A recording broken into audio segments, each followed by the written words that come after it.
Welcome back, everyone. This is Dave from the Korman Productions Deep Dive TV podcast. My co-host Stacie, and we are talking about season 1 of Revival in total. Yeah. This is our season 1 wrap up.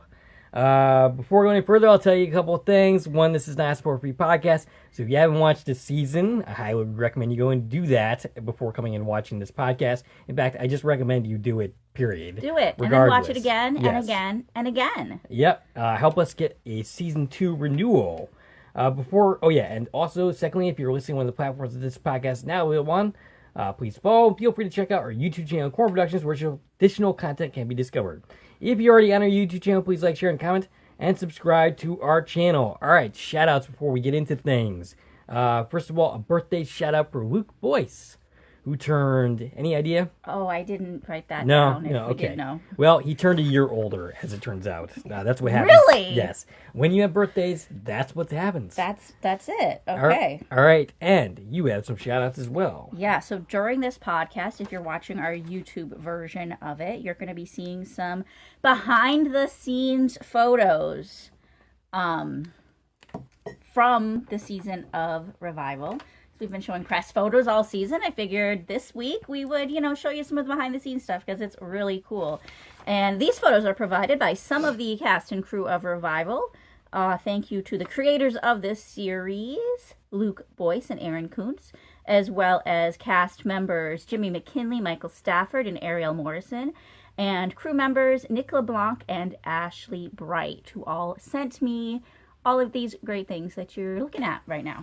Pretty awesome. One more thing before we get into things.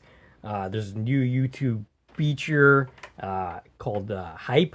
I guess you can provide hype points on certain videos.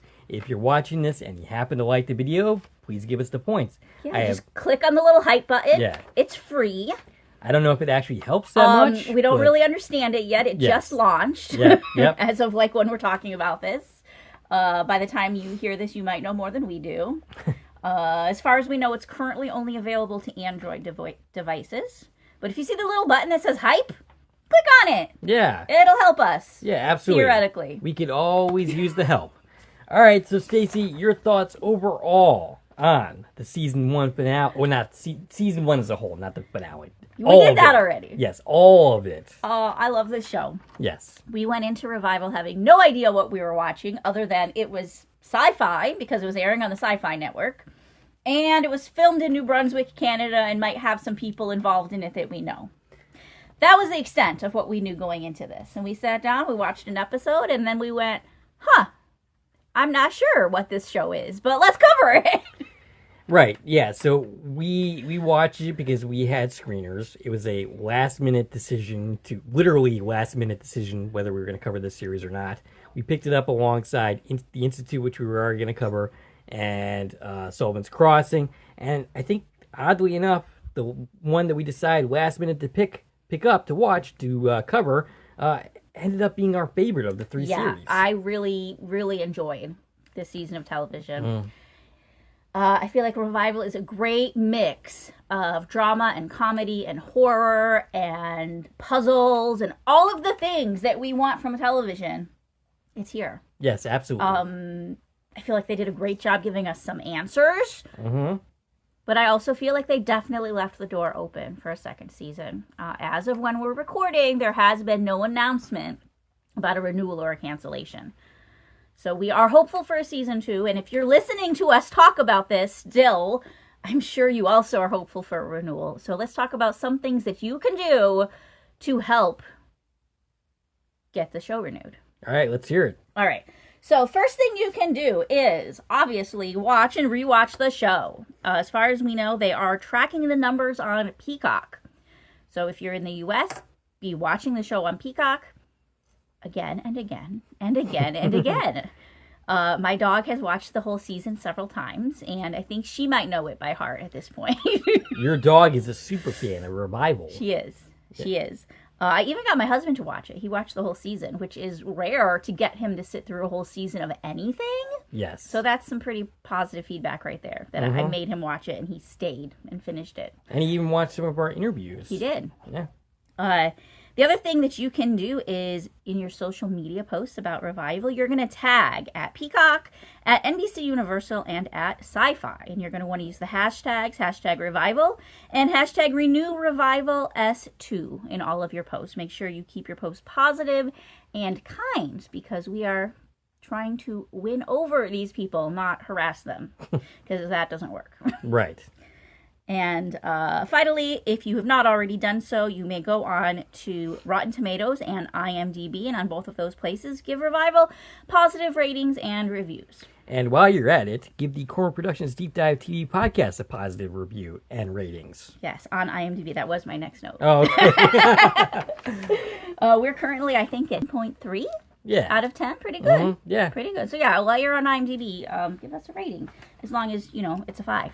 Right.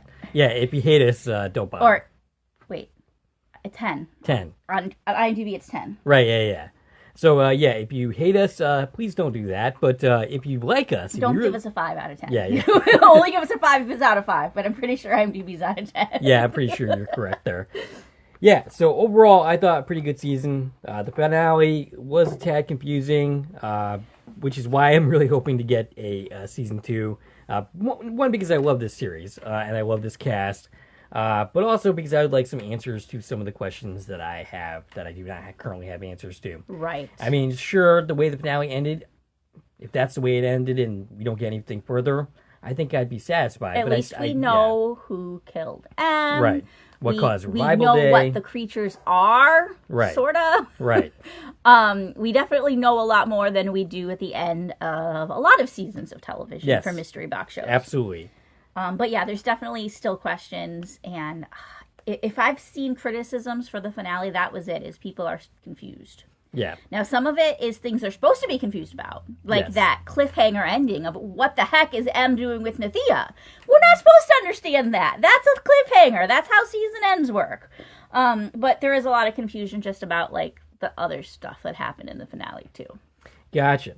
All right, so let me go through what I think the story is. Okay. All right. So 2 years prior to the events of Revival Day, there was a girl named Rose who had a relationship with Blaine of some type. Right. We still have that question. What is the relationship between Blaine and Rose? We don't know. I still think he could be her father, her secret father. Jesse doesn't know. Yep. That would make sense to me. So there was that. Aaron and Lester were trying to discover the secrets of this river. And they had decided to set their sights on Rose, who I'm guessing Aaron knew. I mean, that was the impression I got from... I'm guessing she was a student. Right. Either previously or currently. Yes. Why they picked her, no idea. But for whatever reason, they decided Rose is the one they were gonna do this and to. Their story... Yeah. Aaron and... Lester, my goodness. This is going to be a much more random podcast than we usually have. Right, yeah.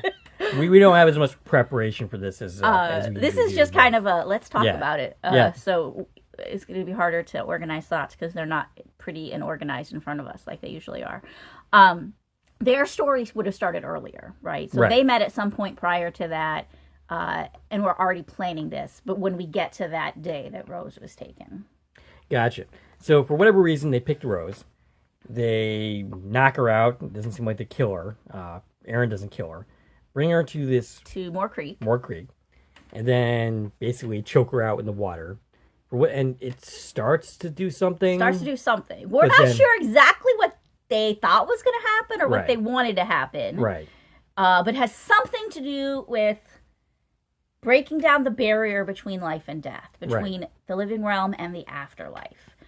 If their goal is to cause a revival day, we're not really clear if this is their intended goal, but they're trying to do something to stop death and to keep living, I guess, is the goal. For whatever reason, it starts to work, but ultimately does not end up working the way they intended. It just kind of fizzles out, and she just dies, and nothing happens. Of course, so she's now missing. Jesse Blackdeer is accused of the crime. Dana does not think that he's the one. She ultimately lets him escape. Right. And then... and Blaine, not Yes. Blaine, not Blaine.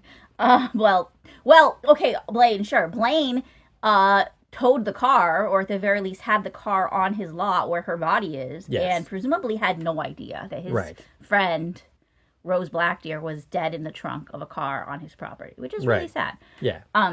But Brent was hired by Aaron and Lester to plant evidence against Jesse. Right.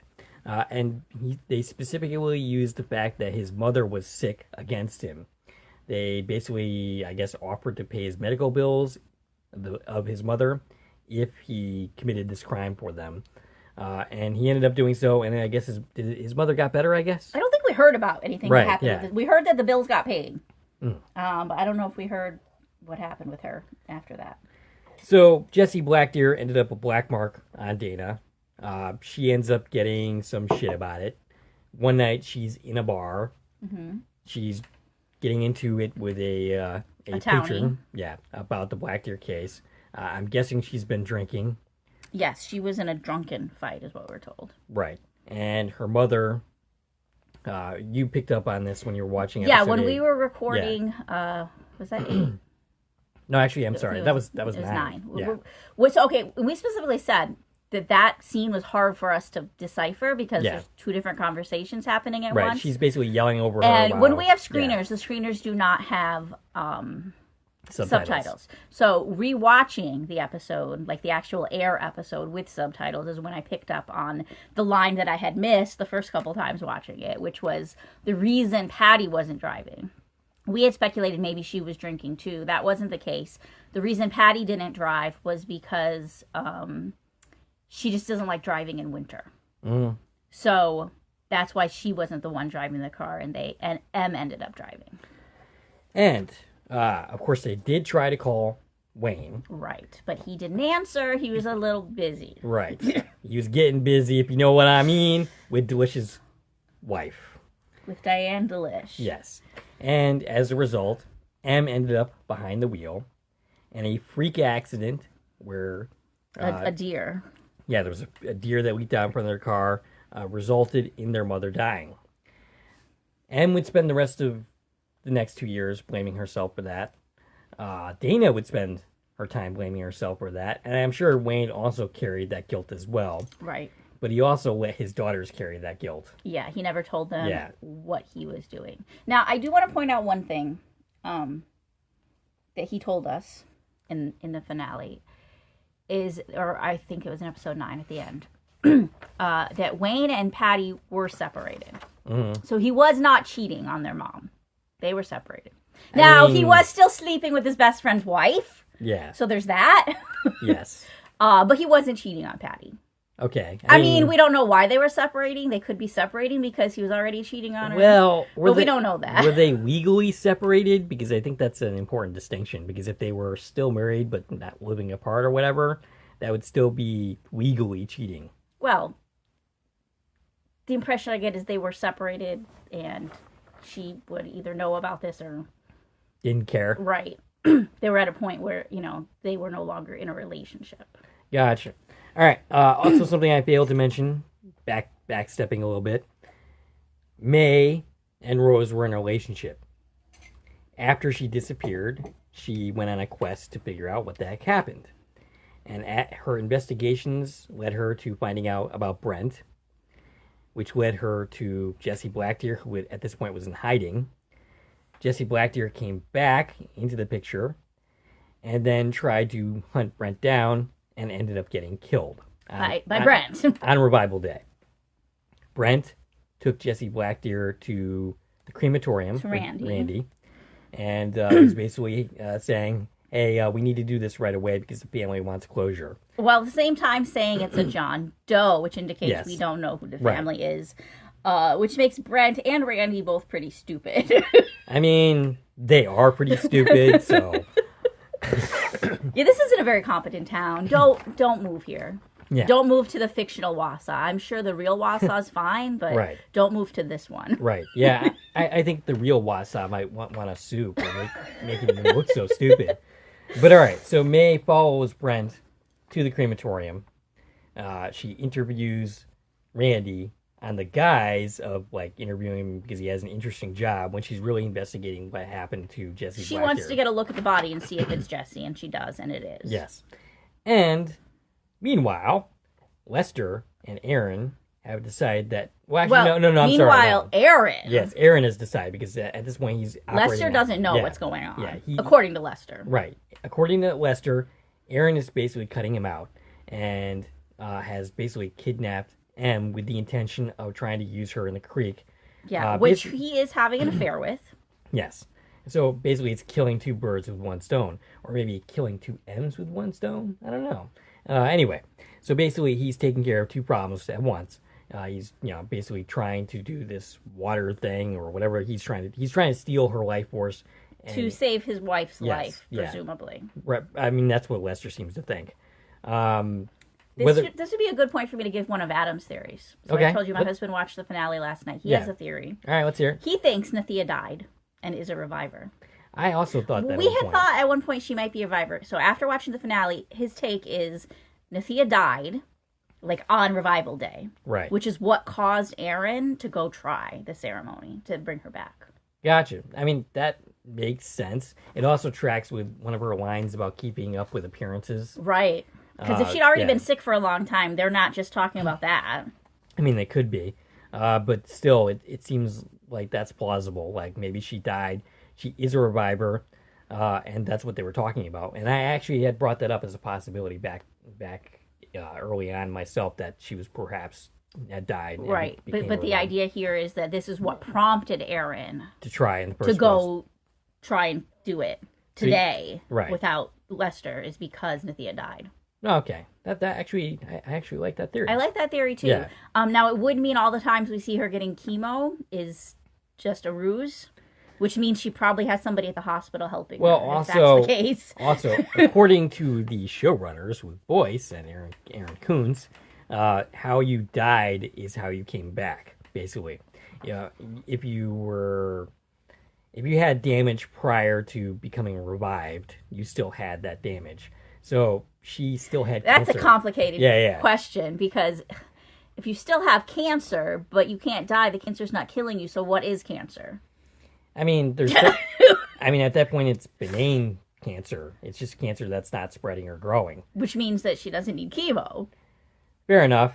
And also that chemo would be useless at that point because you can't, fix anything. Right. It would just, So all that is just pretend, if that's the case. Right. Yeah. Putting on appearances, as she said when we first met her. Yeah. Which could be.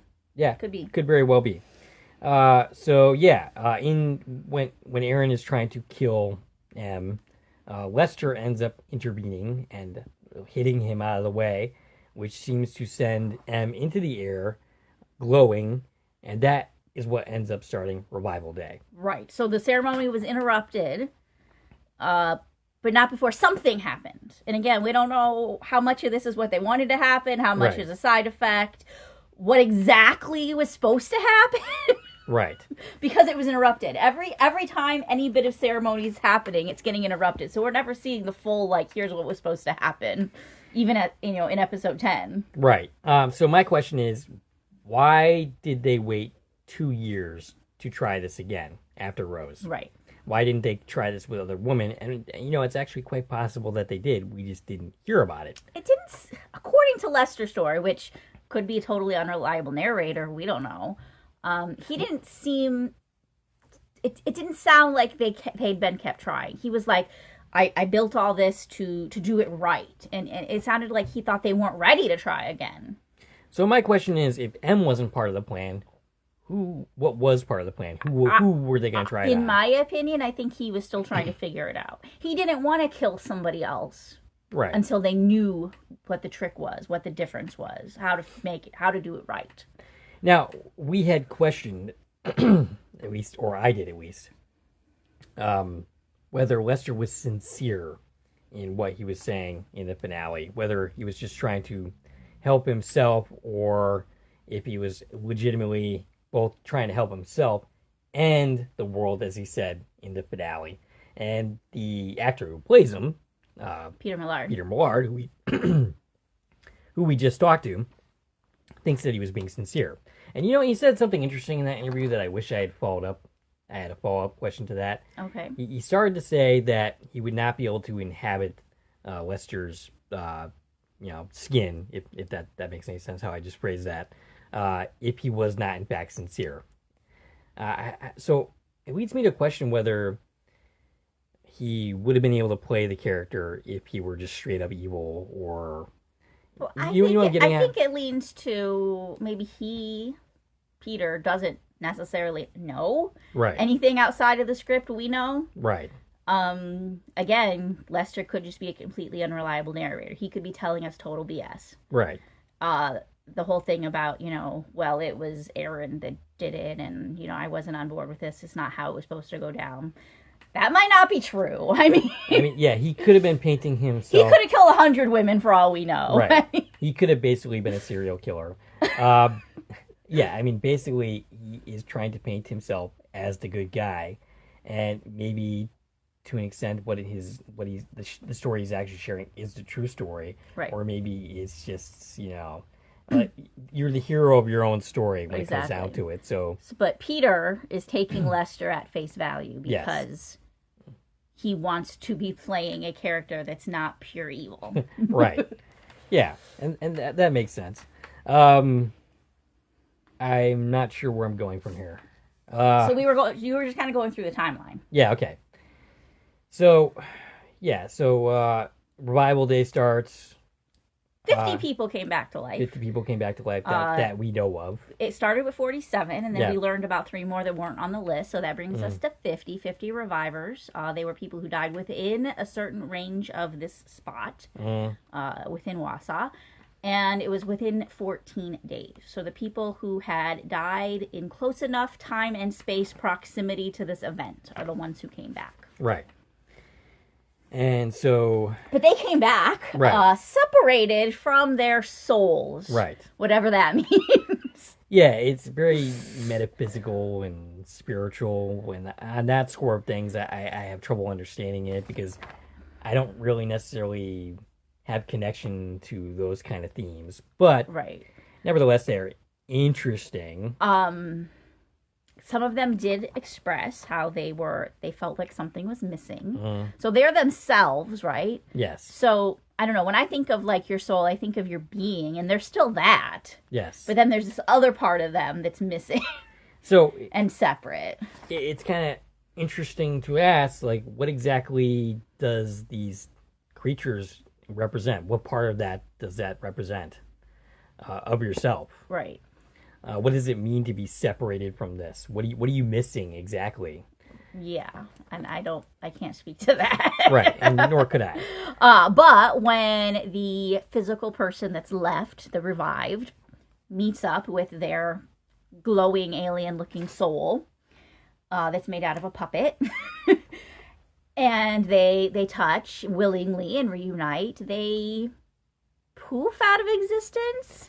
Go back to the afterworld, presumably? Not really sure what happens exactly. And we only see this specifically with Jordan and Jesse. Yeah. Maybe I was going to say alphabetical. That's not alphabetical. No. Close. Jordan and Jesse, I close enough for my taste. But I had at one point speculated that it was about closure. Right. I'm not entirely convinced of that anymore. Right. So here's my question is, those are the only 2 that we saw. Right. We know Wanda's soul came back. We know Martha's soul came back. Yes. Where's the other 46 souls? Right. Have they not come yet? Or are they wandering around just waiting for their people to be ready for them? Yeah. I think that's what it comes down to, is when you're ready to move on, you move on. I think, like, in Jordan's case, she didn't have any baggage. She didn't really have anything left to do, so she just left. In Jesse's case, he wanted to know what happened to Rose, and apparently that was good enough for him to move on. He didn't necessarily need justice or any of those kind of types of things, because he just left without it. Right. But what does it mean for the 40-something other revivers that are living without their souls? Right. It seems like you have a choice in the matter whether to join or not. Like, before Jesse left, his soul or whatever brought him to where Rose's body was. Right. And then Jesse decide to leave after, saying goodbye to Rose. So I think you have a choice in the matter. It's not like you just, like your soul comes to you and forces you to do this. Right. You have to go willingly. It was even Lester said that Right. when he was trying to pair M with her soul, which is different. Yes. There's something different going on with her, right? Because she's Yeah. special and it was purple instead of yellow, whatever that means. But even with that, he was like, it's your choice. You have to be willing. Yeah. So that's definitely part of it. Yeah. Is there's free will involved. Now, what does it mean because Wanda died gruesomely? Because Wanda's body's gone. Because she was introduced to one of those creatures that Yeah. was not hers. And it fried her body. But her soul or whatever was still out there, dying. And is now in the custody of the government, which is bad. Right. She's the victim of this story. I feel really bad for Wanda. Right. So, I mean, does that thing eventually just die and that's it? Or I don't know. is it stuck here? Like, what does it mean for that thing? Right. Right. Good question. Yeah. I'm not really sure. That's a season 2 question if we ever, if we get one. So, timeline-wise, basically, then all the events of the season happen. We're investigating M's murder. We're trying to figure out Revival Day. The CDC's here. People do stupid people stuff and people get killed. Yes. And I want to talk about some of the sects of people, but we'll do that in a minute. And then we get to the confrontation at the end. So let's talk about that. The specifically the Lester one? Yeah. Okay. So, again, M is different than the other revivers. Presumably. Because she started it. Yes. But also something special about her is that caused her to start it. Like, she's different from Rose was. Right. What's special about M? Well, in the comic, she was pregnant. Right. So some people are speculating that M in this series was also pregnant. We have no evidence of that whatsoever. Right. If she were, in fact, pregnant, what happens to the baby? Does it also revive? Does it ever get born? Right. It's just... I feel like her body wouldn't be able to develop a baby. Right. So it'd just be... If it just keeps resetting. Stuck there forever, basically. Do we have any... I mean, do you have another theory other than that? I feel like there's something about the water birth. Mm-hmm. We were very specifically brought back to, like, when M was born, she had a water birth. You know what I'm curious about? What if her mother got that water from the creek? If she was born into more water. Yeah. Into the specifically special water. We could be. Mm-hmm. Several times we were told that Patty said the water's special. Mm-hmm. Now, does she mean water in general, or is she privy to more creek water is special? Right. And in that case, why is more creek water special? I don't think we're going to ever get an answer to that, but right. We're told it's one of the few places in the world where the veil is thin. Again, that's more metaphysical stuff that I can't quite connect or understand to. But yeah, I mean, like, if this is one of those few spots, then presumably there's other spots as well where that could happen. Right, and I'm assuming one of them is this lake in Iceland, right? That we're seeing a visual of in the last 30 seconds of the episode. Mm-hmm. Possibly even they're there because that's like the main place, right?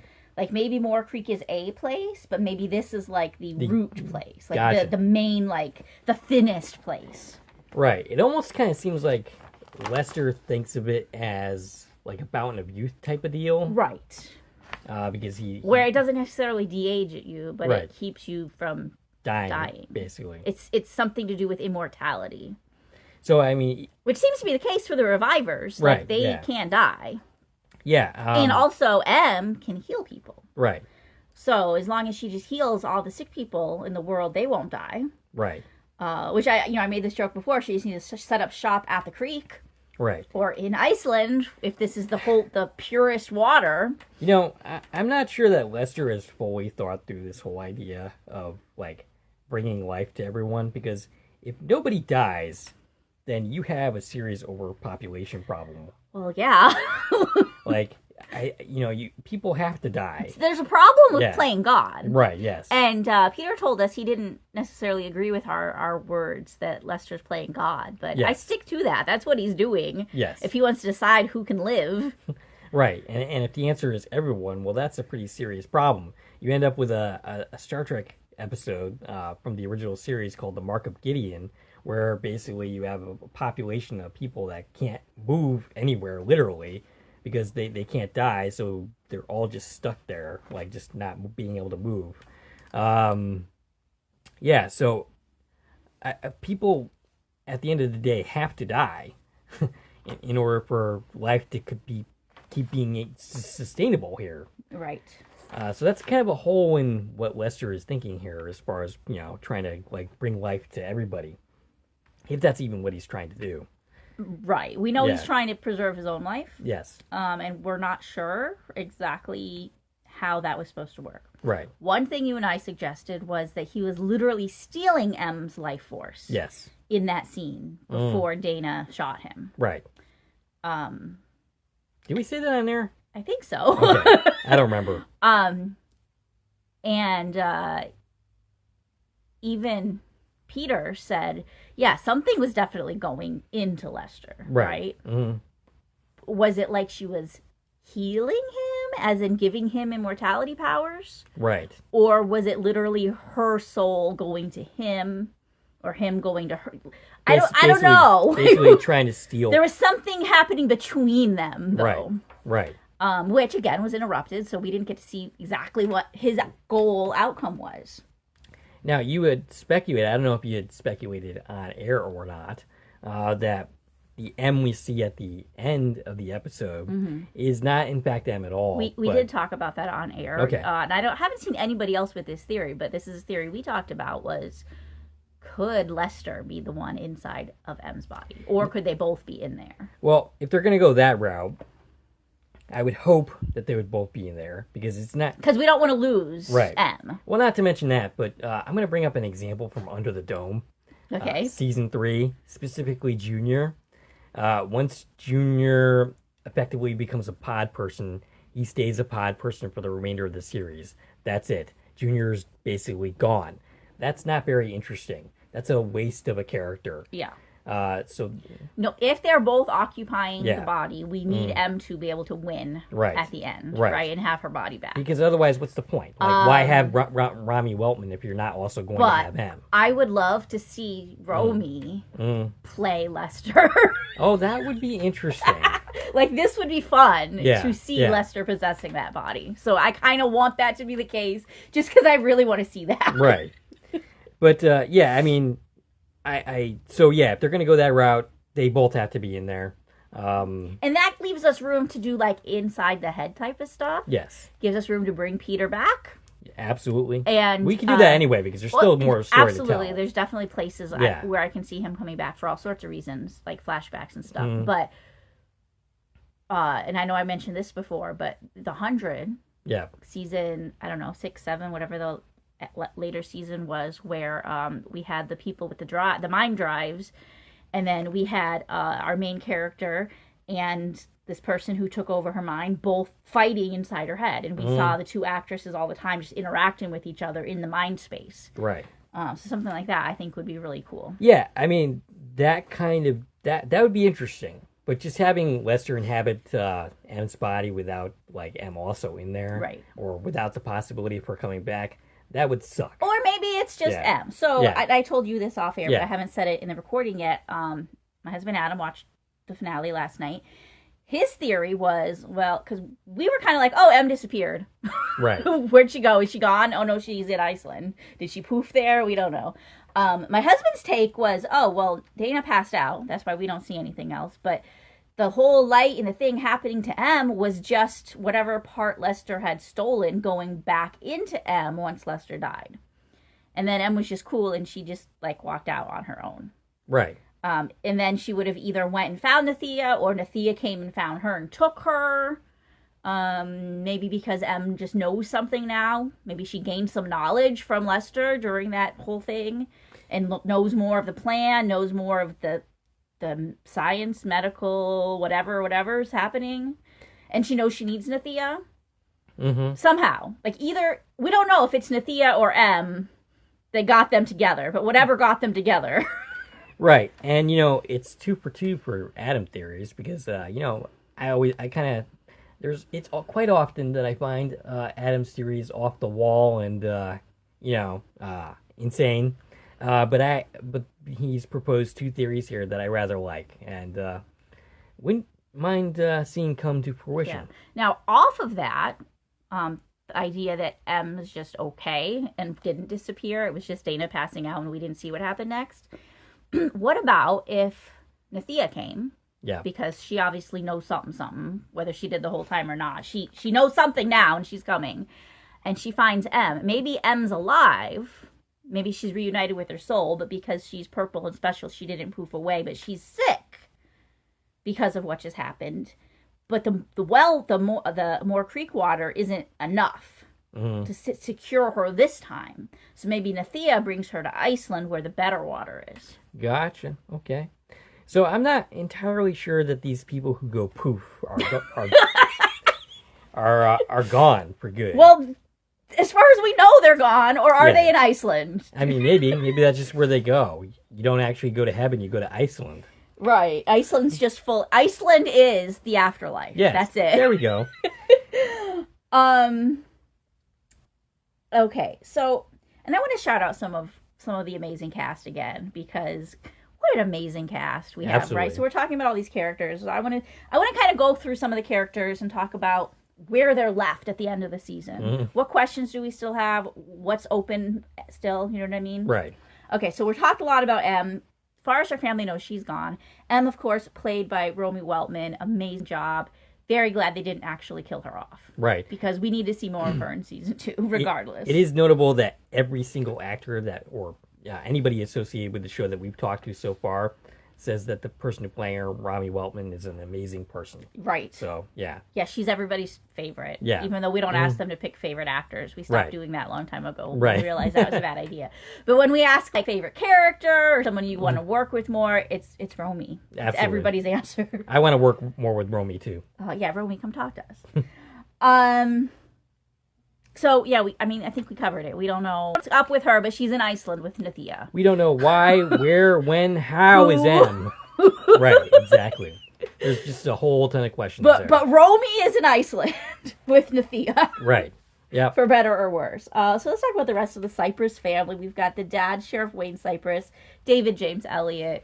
Great performance from him. You spent the first half of the season hating him, yes, right? Absolutely. And you're supposed to. Right. They did a great job of that throughout the season. Like, first couple episodes, it was like he was just an ass. He was just constantly shouting and yelling. And at first I was kind of annoyed with that because I know David James Elliott is a really good actor, and he's capable of more than that. But obviously, the writers kind of like, they set it up like this so that they can add nuance to his character as they went along and have him build and have an arc for him. So they did a great job with that overall. They, as the season progressed, he became a more interesting and nuanced character.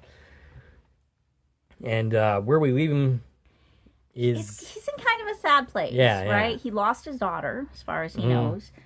He's not really talking to the rest of his family. Right. Dana's pissed off at him about the affair and her not knowing about it. His grandson's blaming him for M's death, which I don't understand why, but okay. And he lost his job. We don't know still if he was fired, if he resigned, if he was forced to resign. It's a little unclear, but he's not sheriff anymore at the end of the season. Mm-hmm.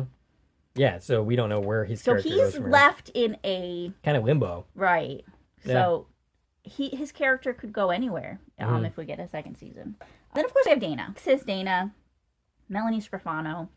Amazing performances by her. Yes. Great one-liners. She delivers every scene, whether it's a comedy scene or a sentimental drama scene or an action scene. She pulls every one of them out. Amazing. Yeah, absolutely. And, she even manages to switch tracks from drama to comedy just like that. She's just an amazing performer all the way around. I predict an amazing career for her because she's a great actress. I mean, she's had an amazing career already. Well, she's going to continue to have so much in the last decade. Yeah. It's crazy, and she's doing so much right now. She's actually she's like the 500 and something most popular person on IMDb right now. Right. We recently noticed. Yes. Out of millions of people on IMDb. Right. it's funny because I had actually, you know, that instance where you watch a show and you see her, and then you watch another show, and then go back to that old show. Go, oh wait, this person was here. Right. I do that all the time. That was my experience. That's why IMDb lives on my phone. Right. Prior to the podcast, yeah. I used it almost every day still for television. Yes. Looking people. Well, that was my experience with Melanie Scrofano, in the sense that I had the pilot episode of Strange New Worlds, and of course saw her as Captain Battelle. I didn't make the connection to her when I saw her in Revival. And then I realized, oh yeah, right, okay, she was that character. I mean, obviously, if you go back to episode 1, you can talk about everybody's credits. We're not going to do that here. But I'm going to remind you, Melanie, when we talked about her, she's been in so many things that we've watched. She was in Being Erica. Yes. Like several episodes of that. Which I want to go watch those episodes again now to see her, now that I know her better. I forgot, which season was that? She's one of the people in the group therapy She's one sessions. of the group therapy doctor and training people. I would actually love to cover that show in general. Yeah, it's on our eventual list. Yeah. But she doesn't appear until like the last season. Yeah. And then she was in one of the Saw movies. And I can picture it, but at the same time, it's like, I haven't watched it since I've known who she is. So I want to go watch all these things again. Right. Like there's so many things on her filmography that we're familiar with. Yes. Yep. So anyways, back to Dana. She's still trying to solve the case. Yep. She is an investigator at heart. Her sister's gone, and she's still trying to figure it out. She knows there's more to figure out. She'll probably be the one that M is still out there. Yeah, no doubt. I mean, I think she's in the finale because she realizes what that Nathia... Yeah, she's looking for Nathia. Yeah. So she's still on the case. Yeah. She wants to try again with Ibrahim. Yeah, Ibrahim. I ship them. I do. They're going really slow because it's been like 3 months now. Yeah. And they still haven't tried again for that first date, but they really need to. Yeah, I mean, that's not uncommon. Just have trouble, like, figuring it out, and like they have these feelings for each other, but they can't quite get it together to get something to work. It seems like what exactly is holding them back, because they seem pretty close. They just got a lot going on in their lives. Yeah. They seem pretty close by the finale.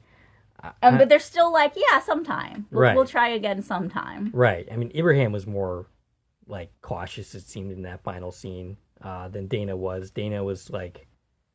It seemed like Dana was, like, kind of, like, flirting harder core, and Ibrahim was just kind of amused and kind of smiling at it, but hesitant at the same time. It seems like he might be the one who's hesitant for some reason.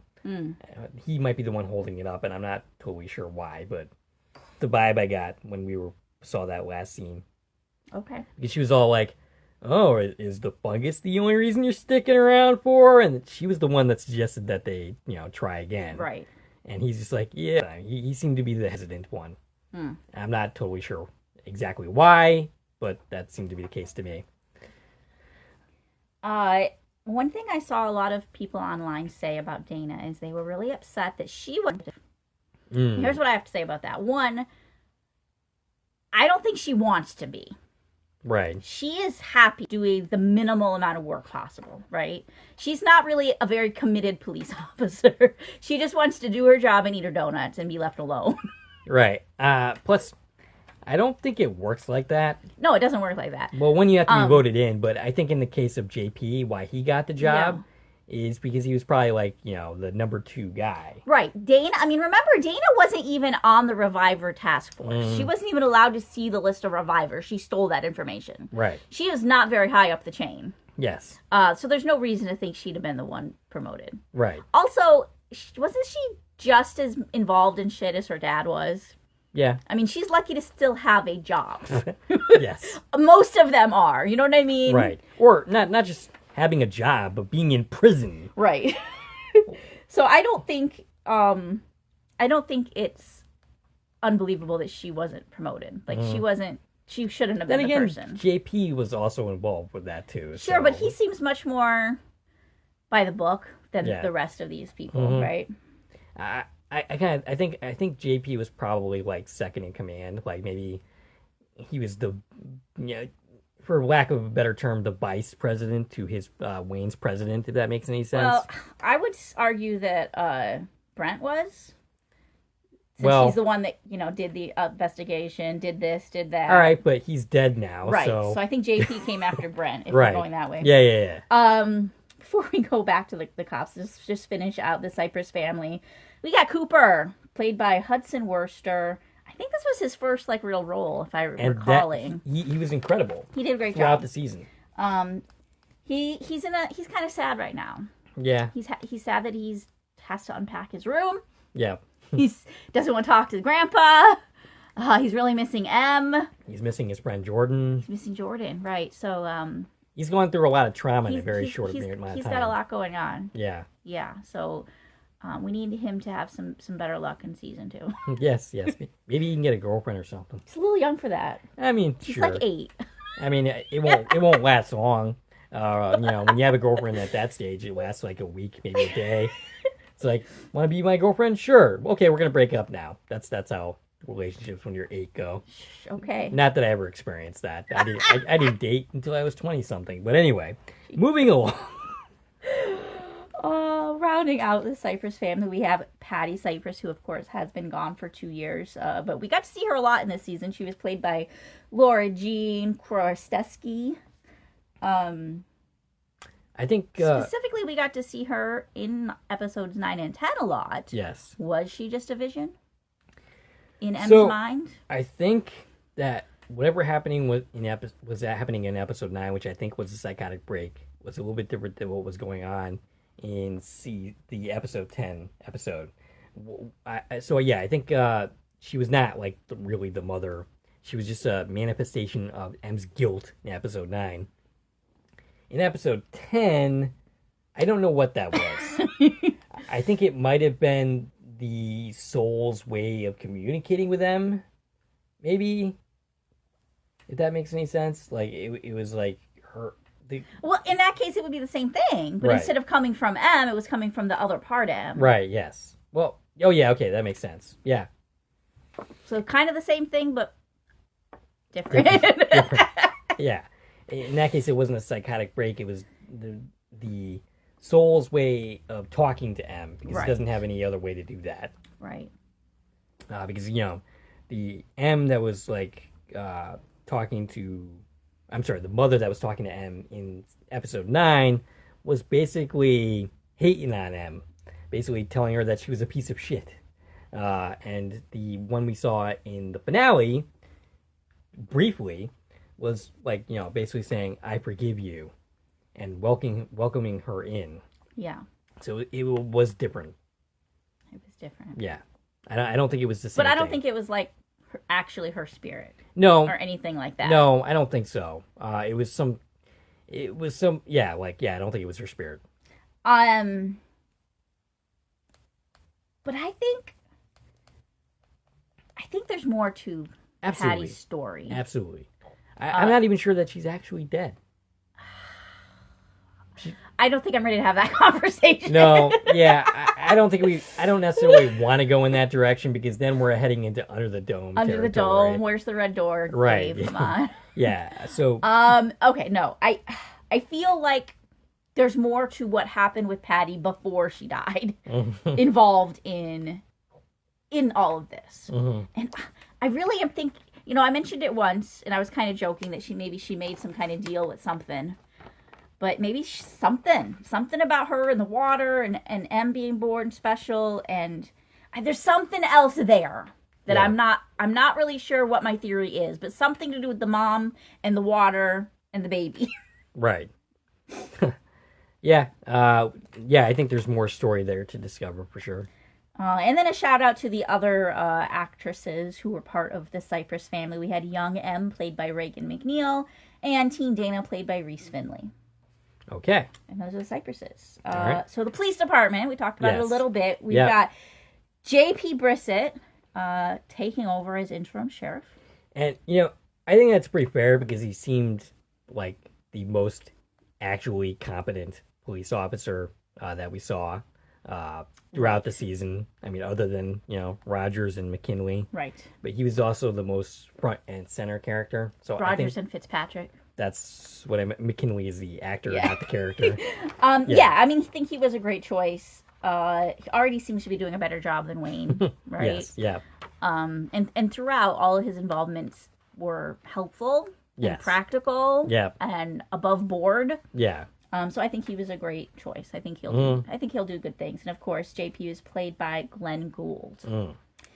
Brent Gunderson. Now he's dead. Yes. So we're not bringing Brent into next season. Right. Played by Mark Little, great comedian. Mm-hmm. But here's the thing. He had a twin brother. He did. So that gives us room to bring Mark Little back as a living character. Yes. And of course, we can see more of Brent in flashbacks. Yeah, there might be more. He was already in like 3 of the 4 episodes after he died in flashback form. So there's room for that, of course, always. Absolutely. And we know he was working for Lester. Right. He's the one who killed Aaron. He's the one who killed Jesse. He's the one who shot Dana. Right. Not a great guy. No. He had a reason, an above board reason for getting involved, and probably got in way over his head. But I think that's pretty much what it boils down to. Is he wanted to help his mother. He ended up over his head, and it was like a slippery slope thing. Right. You know, you do this one wrong thing, and then okay, you're just taking another wrong turn, and then another and another, and before you're completely and totally before you corrupt. know it, you're murdering your friends. Right. Yeah. Bad. Yeah. I mean, so it's possible that he was a good guy at one point, and he just went down the wrong path. And absolutely. Yeah. Amazing performance by Mark Little. Yeah. Loved Brent. Mm-hmm. Yeah. And then we have Deputy McCrae. Yes. Played by Nathan Dales. Now, he's still alive. He is. Presumably, he's in police custody of some nature at this point. Because we haven't seen him since he was arrested. Right. And that, of course, was for working with the Czech brothers. Right. He's just kind of a shady dude. Yeah. That's my take on McCrae. Yeah, and apparently he's scared of some big bad that we have yet to know. He is, and I have notes on that, but not on this page. So gotcha. We'll talk about that later. We'll talk about the checks in a minute. All right. But yeah, Nathan Dales could always come back as a character. I don't want to see him get his job back, though, after being arrested for smuggling body parts. How can you? Then again, like, everyone else is cool. Right. Not in trouble. So Blaine should be in prison. He's not in prison. So, no, I don't see that working out. But yeah, I mean, he could come back as a character in some fashion. Flashback, I'm not totally sure. We could visit him in prison to learn about what's going on with the big bad. Right. Czech brother boss. Yep. Because we're told that story's not... Okay, we'll talk about that in a minute. Yeah. Fitzpatrick and Rogers, who you mentioned. You're actually missing... You skipped over one. I was going to go back. Okay. Gotcha. All right, yeah. Fitzpatrick and Rogers, Jimmy McKinley and Aryelle Morrison. Not a whole lot to say about their characters. No. They're there. Yes. They're competent. Yes. As far as we know, they're not bad guys. They're not corrupt. They're not bad guys. They're ready for more. Aryelle Morrison is extremely gorgeous, and we absolutely love to see more of her in the series, I mean. Maybe I'll edit that part out, but we'll see. Okay. I want to see more of both of them. Yeah, absolutely. In season 2. And again, we're talking all of this in hopes that season 2 will happen. Right. I'm trying to exude confidence that we're getting it. Yes. With these discussions. Yeah, there's plenty of room for them both to just do more. We don't know much about them. Right. Yeah. And I want to. Yeah. All right. The only other person we have working that we know, like a character name, working in the police department is Jeannie Gorski. She's the dispatcher. She's Lester's girlfriend. Right. She's either the most trusting person and the most naive person ever, or she's also in league in some way with Lester. Now, as far as we know, she's not in on it, but she could be. She could be everything. So, watching through the series again, as we did for the umpteenth time, sometimes with Lily, I noticed there was an episode 2 reference to Dana basically telling her that she could do better than Lester. And I believe, yeah. Actually, I don't even know if that was in episode 2 or if that was a flashback in episode 8. No, it was one of the early episodes. Okay, so yeah. She definitely says it was when she said she didn't have her car because Lester dropped her off. Gotcha. Okay. Yeah. That makes sense. So yeah, she makes a reference to Jeannie being able to do better than Lester, and that appears to be true. Yeah. I mean, I think it was true anyways. Yeah. I don't know how old Jeannie's supposed to be, but I feel like she's much younger than Lester. Lester's 82, we're told in the pilot. Gotcha. And she's still working. Yeah. She could probably do better than Lester. Probably. I mean, nothing against Lester. Or Peter Millard. Except for, the fact he's some kind of evil cult leader, killer person. Aside from that, other than that, there's no reason to have anything against him. Yeah. Yeah. So Jeannie's played by Lenore Zann. And I'd love to see more of her as well. Yeah. But yeah, there's absolutely the chance that she could know something. So, an interesting thing that I learned from the Peter Millard interview is that she actually is a politician in the area as well. He did say that, didn't he? Yep, he did. We should look into that. We should. Yes, I have lots of notes. We're not going to go through all this, but some of it we're gonna go quicker. Which group do you want to talk about next? Well, let's talk about Lester, because we're talking about him already. Okay. Lester's played by Peter Millard. Obviously, we just interviewed him. Go check that out. He's gone. His body's dead anyways. Right. Heart was ripped out of him. Literally. He has heart ripped out by Romy Weltman. Yes. Yeah. Romy Weltman, I'm sure she rips out a lot of hearts. Probably. Mostly, metaphorically and not figuratively, but you never know. Well, I mean, there was a heart here. Yes. But is Lester gone? We've talked about this already. I think there's ways for him to still be part of the story. I mean, sure, absolutely. If nothing else, we could have him back to further, the backstory and the flashbacks. Now, Peter Millard seemed to think that Lester was done, and he was a little sad about that. But I don't see how they could continue this story if we do get a season 2 without bringing him back for something. Right. Because the audience have so many questions. There's still story to fill in. Yes. I do not feel like Lester's story is done. Neither do I. I don't think we've learned all that we could there. Yeah. So there's absolutely room for him to come back if he wants to. Right. And I think he does. Yeah. I definitely got the impression he'd be open to that if asked to come back. And then, of course, we had Professor Aaron Weimar, who was working with Lester the whole time. It turns out he's played by Gianpaolo Venuta. And we already said he was killed because he was shot by Brent. He's at the order of Lester. Right. Lester killed his partner. Yeah. Yep. He's kind of a pitiful, pathetic character when it comes down to it. He was trying to save his wife. Yeah. So I get that. But he also was cheating on his wife. Right. Which at one point you and I were speculating that was just part of it to get to M. But it turns out we don't think, at least Lester doesn't think so. Right. Lester seemed to think that was a legit affair. Yeah. That he was trying to hide. That's only Lester's side of the story. Right. So there's a whole... how much can we... Right. Yeah. I don't know. Like, it's the end of the season story, so... Right. I feel like some of it's at face value, but also there's room for there to be other sides. I kind of... It's kind of funny, the arc that we went on throughout the season to... Oh, he's probably the killer. Okay, maybe he's not. Maybe it's someone else to... Yeah, he's the killer. Yeah, and, he kind of like... He talks about how he, before he dies, like, oh, I could never do that to you. I care about you so much. And, well, apparently that was complete bullshit. And he was about to tell Dana something. He's like, I'm going to tell you everything. What was he going to tell her? What was this story going to be? Because I don't think it was the truth. Right.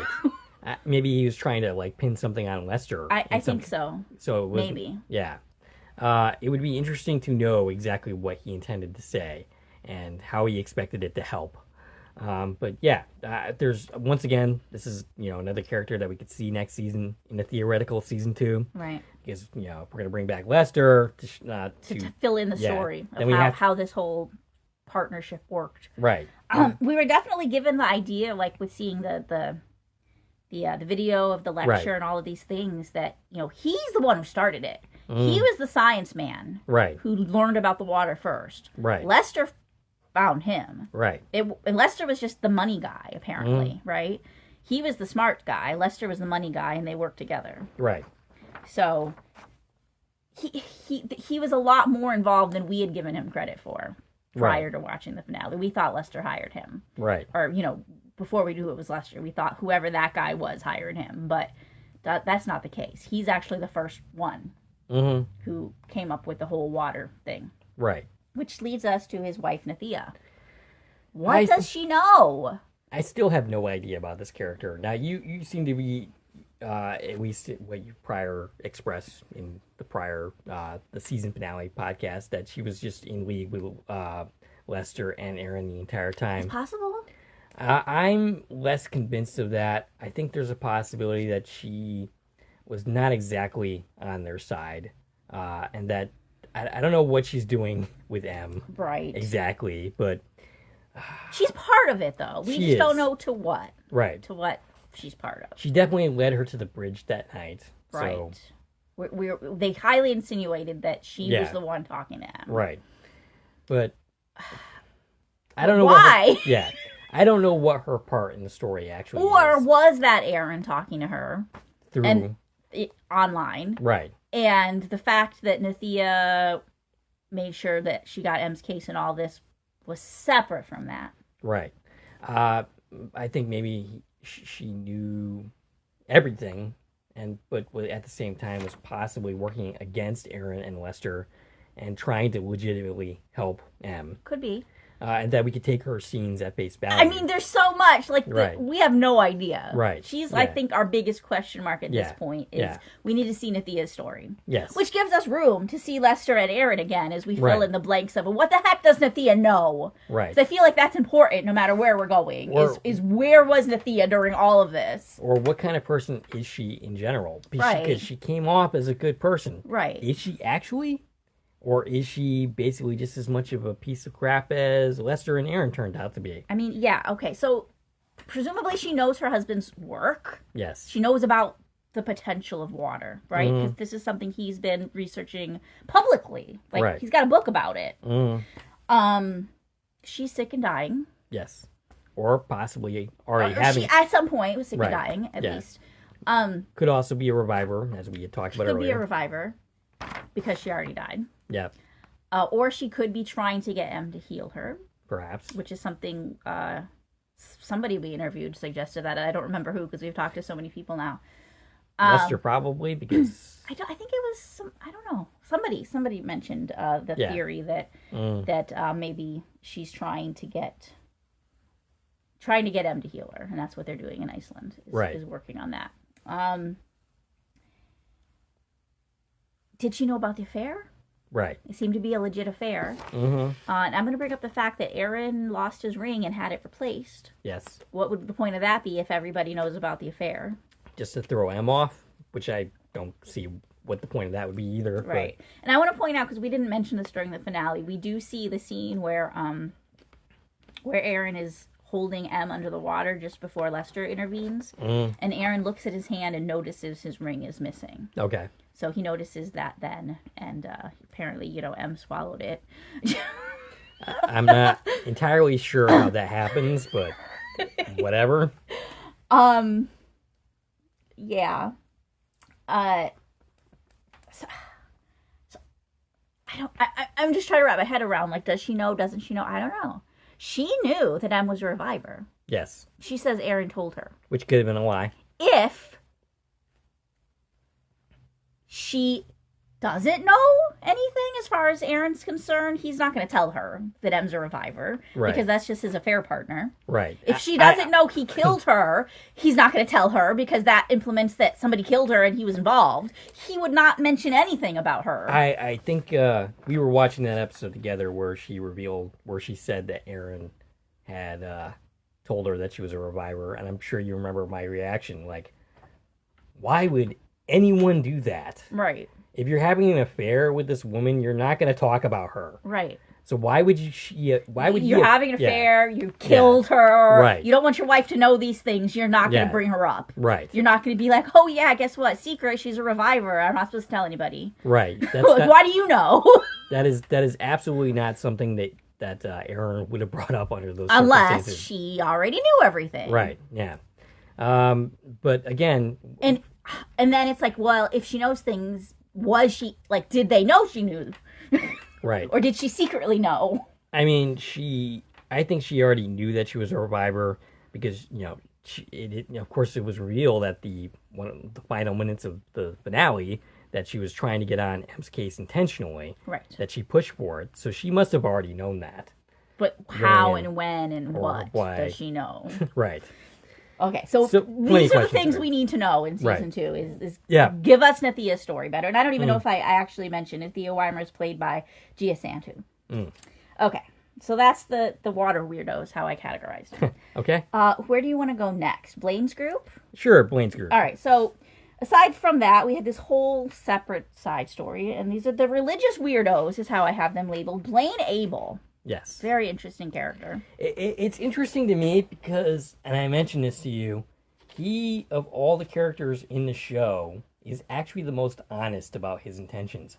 I'm not even arguing that he's a good guy because he's clearly a wacko. He's a wacko. But he's a cult leader. He's if he wants to kill you, he's just going to say to you, I'm going to kill you. Right. He's not working in the shadows. He's very upfront with what he is doing. And here's the thing. Blaine believes every word that comes out of his mouth. He truly believes that he was chosen by God.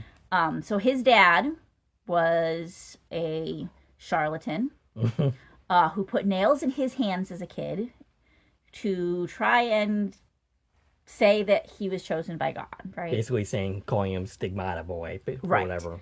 And that was bullshit. Everybody knows that's bullshit. And because of it, Blaine's reputation as a preacher himself has just gone to hell, right? Right. And he wants to... I see what you did there. He wants to redeem his good name. But he truly thinks, I am chosen by God. Now, is this just because his dad told him this his whole life, that he believes that? Is it just because he found the angel, which was Jesse's soul, we learned? Right.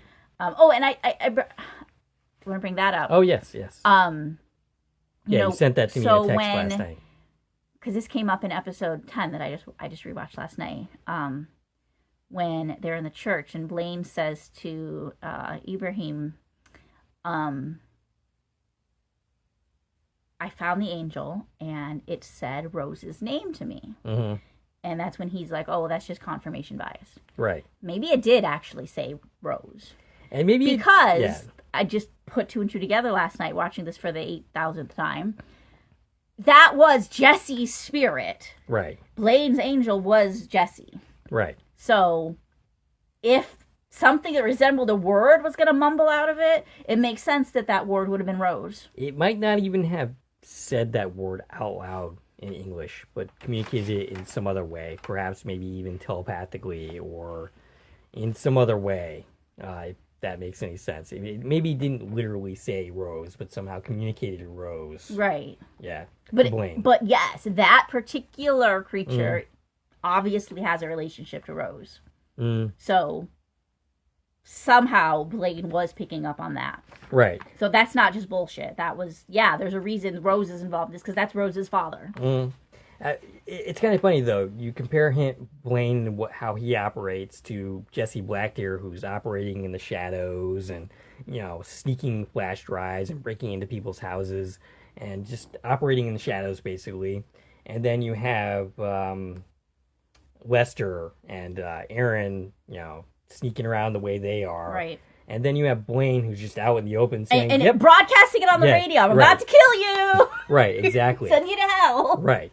He is the most upfront Absolutely. Character in the show. You don't have to question where you stand with this guy because you just know. Yeah. He will tell you. Right. Every word he said throughout the whole season was true. As far as he was concerned. He believed it. Right. Yes. And of course, Blaine's played by Stephen Ogg, amazing character actor. He was perfect in this role. I heard someone criticize, when you were reading comments on Facebook, someone criticizing his performance. And I'm like, what are you talking about? This is an amazing performance. It was. And I'm sure it had to be a lot of fun because it's a very theatrical performance. Yes. It's he got to be dramatic. I feel like Stephen Ogg always plays over-the-top characters. Yes. And he's really good at that. So where's Blaine right now? He's still running his radio show. All his goons are dead, most of them. Why he's not in prison is beyond me. And he's not arrested. That's the big takeaway here is somehow, even though he literally murdered Wanda, kidnapped people, shot the sheriff. I shot the sheriff.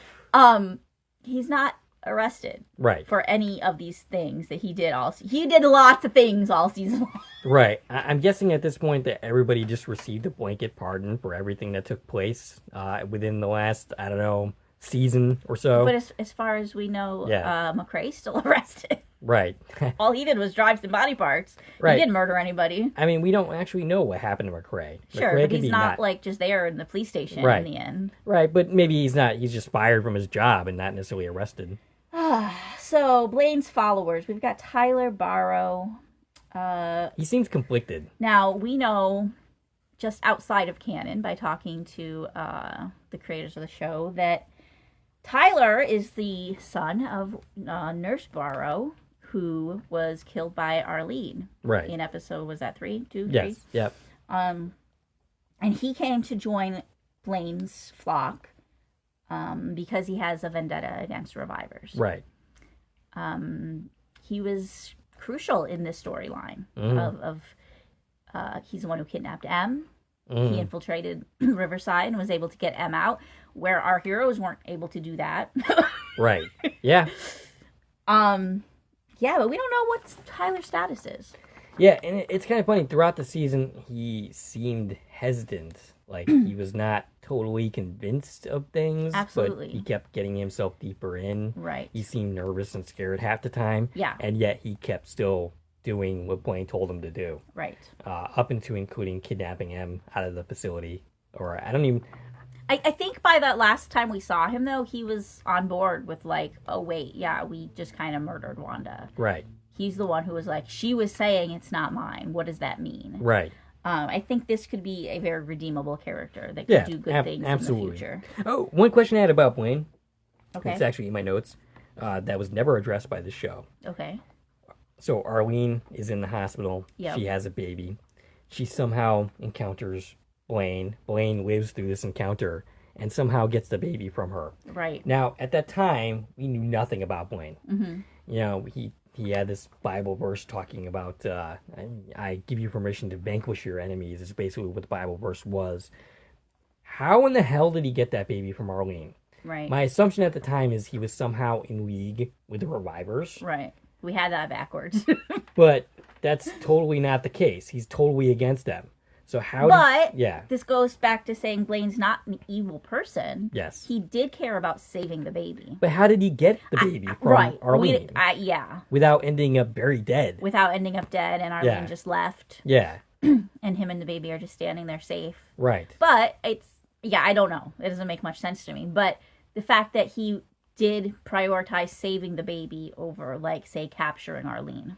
Well, I mean, one of the first times we see him is when Cooper is lost in the woods. That is the first time we see Blaine. Okay. So, and, you know, he doesn't do anything to Cooper. I'm sure he knows who Cooper is, the son of Dana and Wayne, who he considers enemies. And yet he just says, go this way and find your way out of the woods. Like, he does nothing to him. He just lets him go and directs him the right way. Right. Because, you know, he has some kind of moral code. It's a wackadoo code for sure, but he doesn't necessarily hurt people that he doesn't need to hurt. Right. Let's see. We have an unnamed Blaine Militia number 1 was played by Rashawn Almondra. He was killed by Lester. We have Clarice, played by Kara Wooten, who was also killed by Lester. We saw both of them get killed. Clarice also being the woman who beat up M in the bar. Yes, a very unpleasant person. With them was Doug. Yes. Doug, played by Sheldon Garland, appears to have been killed by Lester. We don't see the body. Yes, I maintain that we didn't actually see him get shot.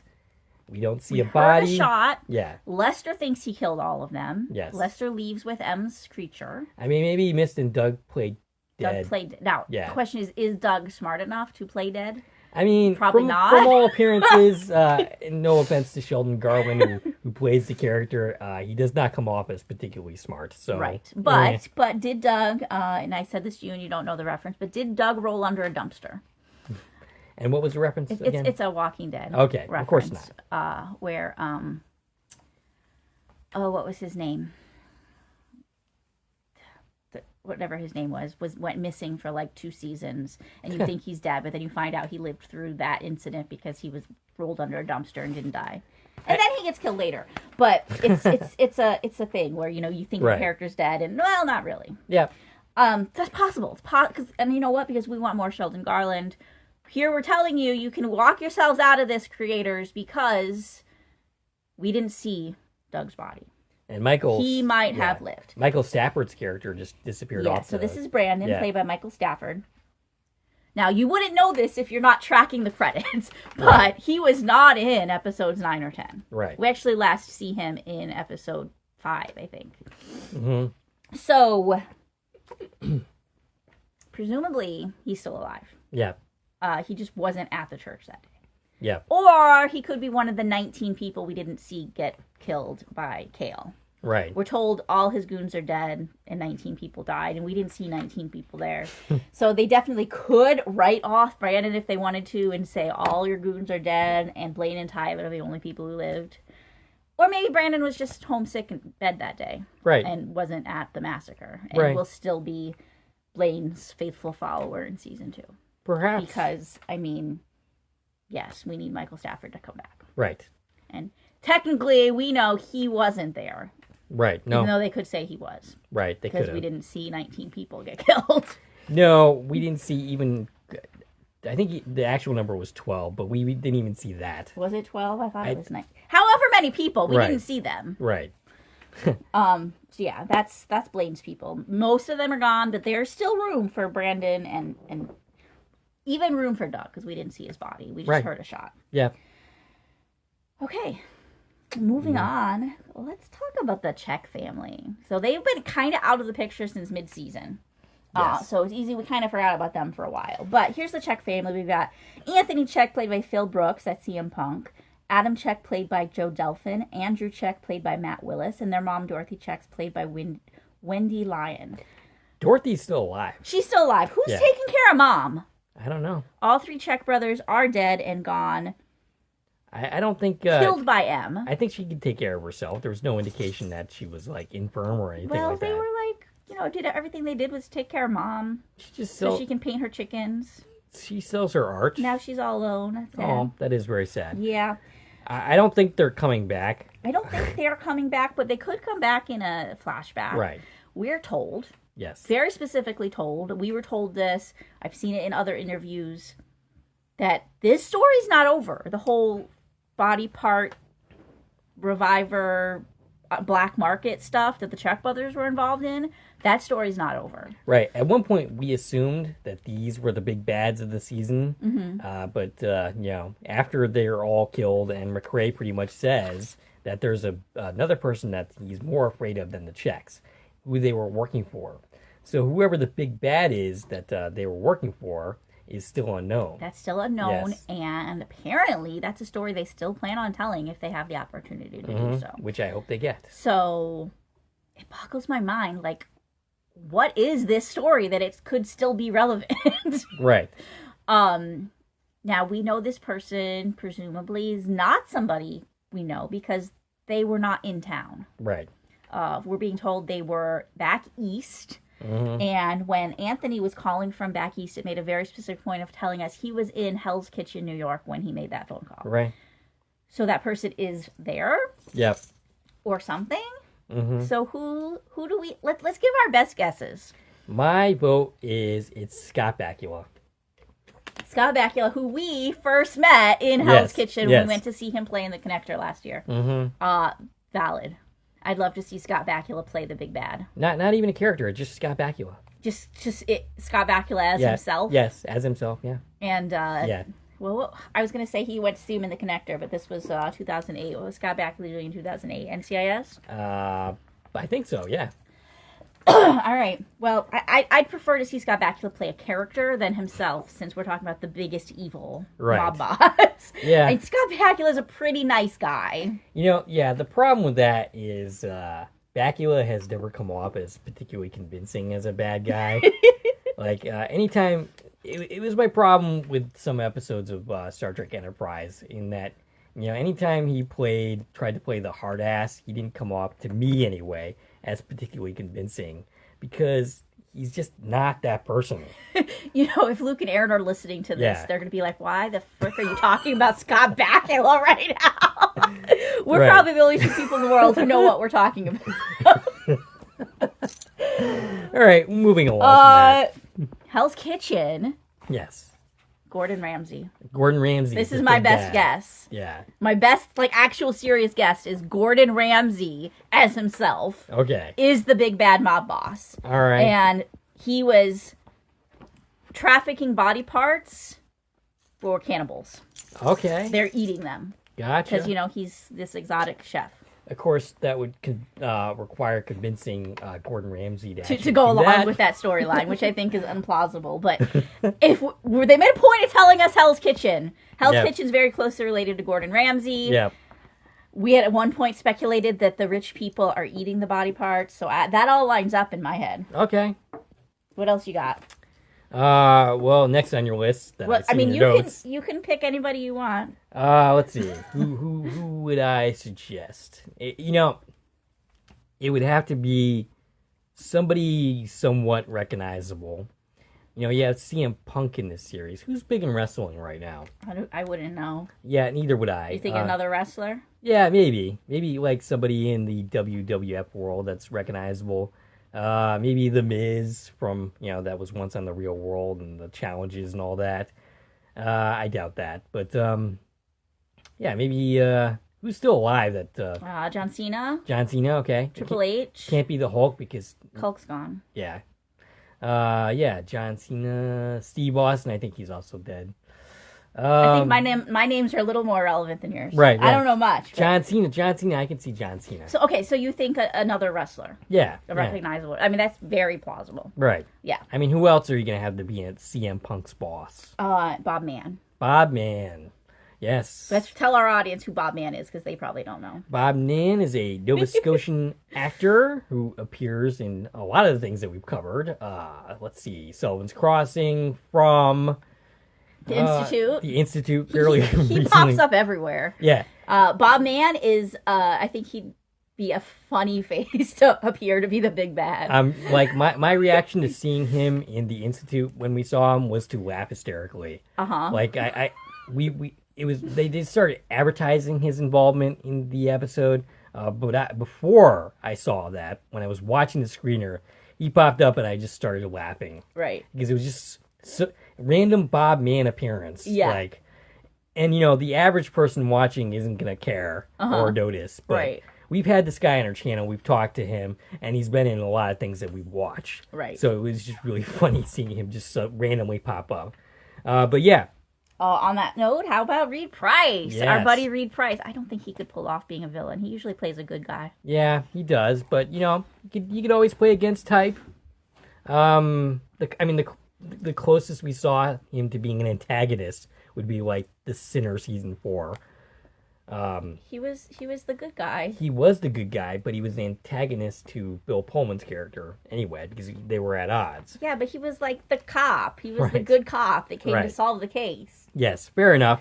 But that was the closest we've seen him to being like an antagonist kind of character.